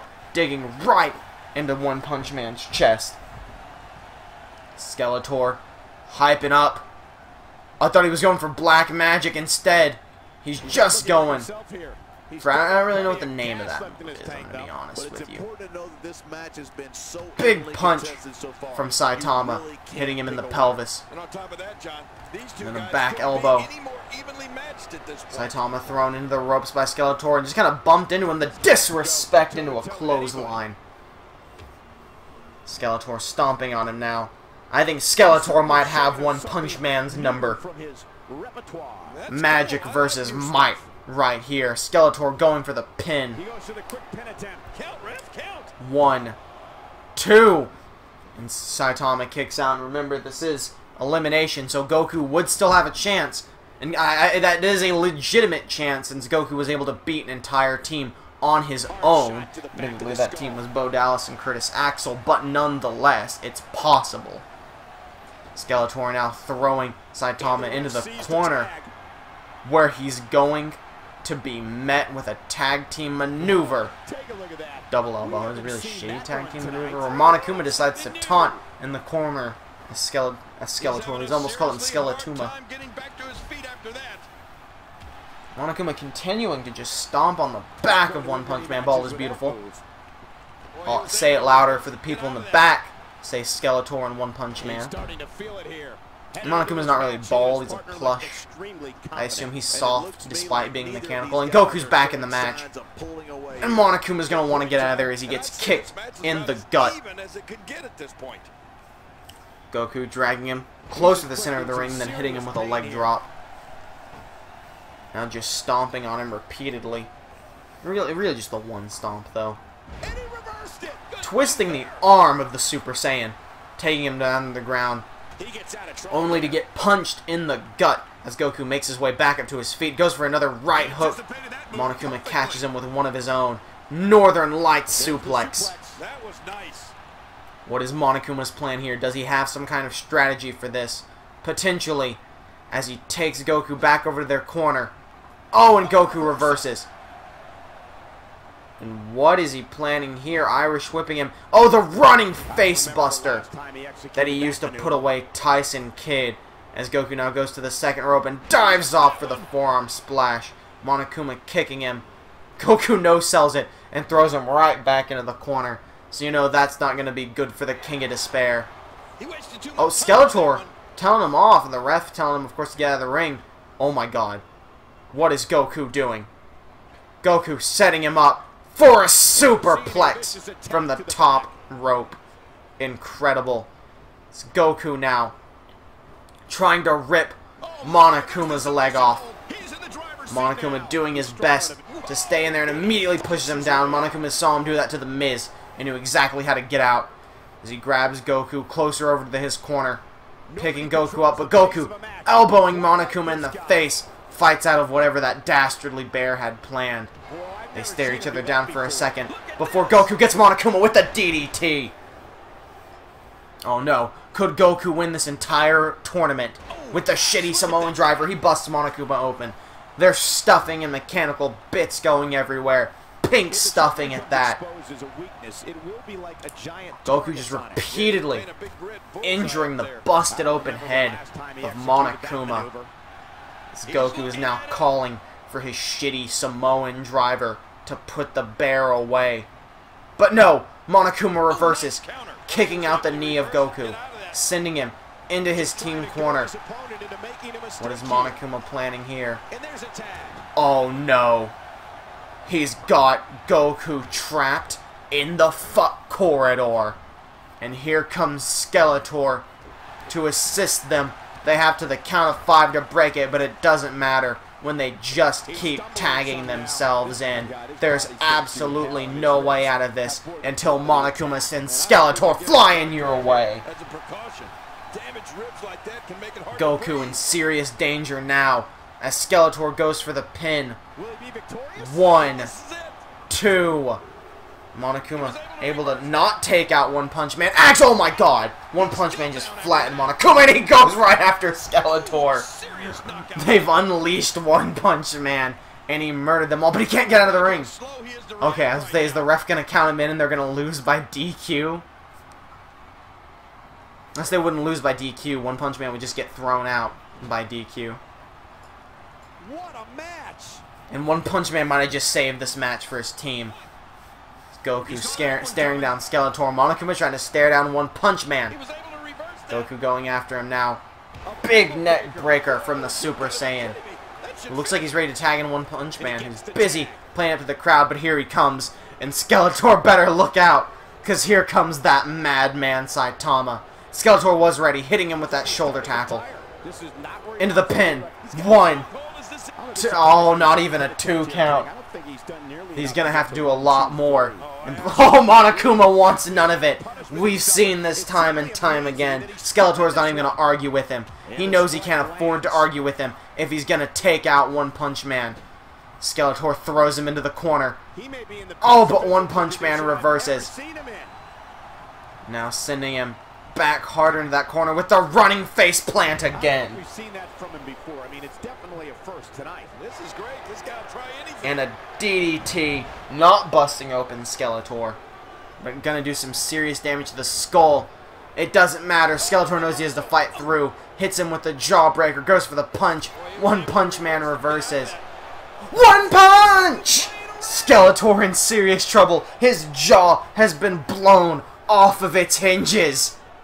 Saitama into the pin. 1, 2. Oh, but Skeletor kicks out. Monokuma unable to save him, but he didn't need to.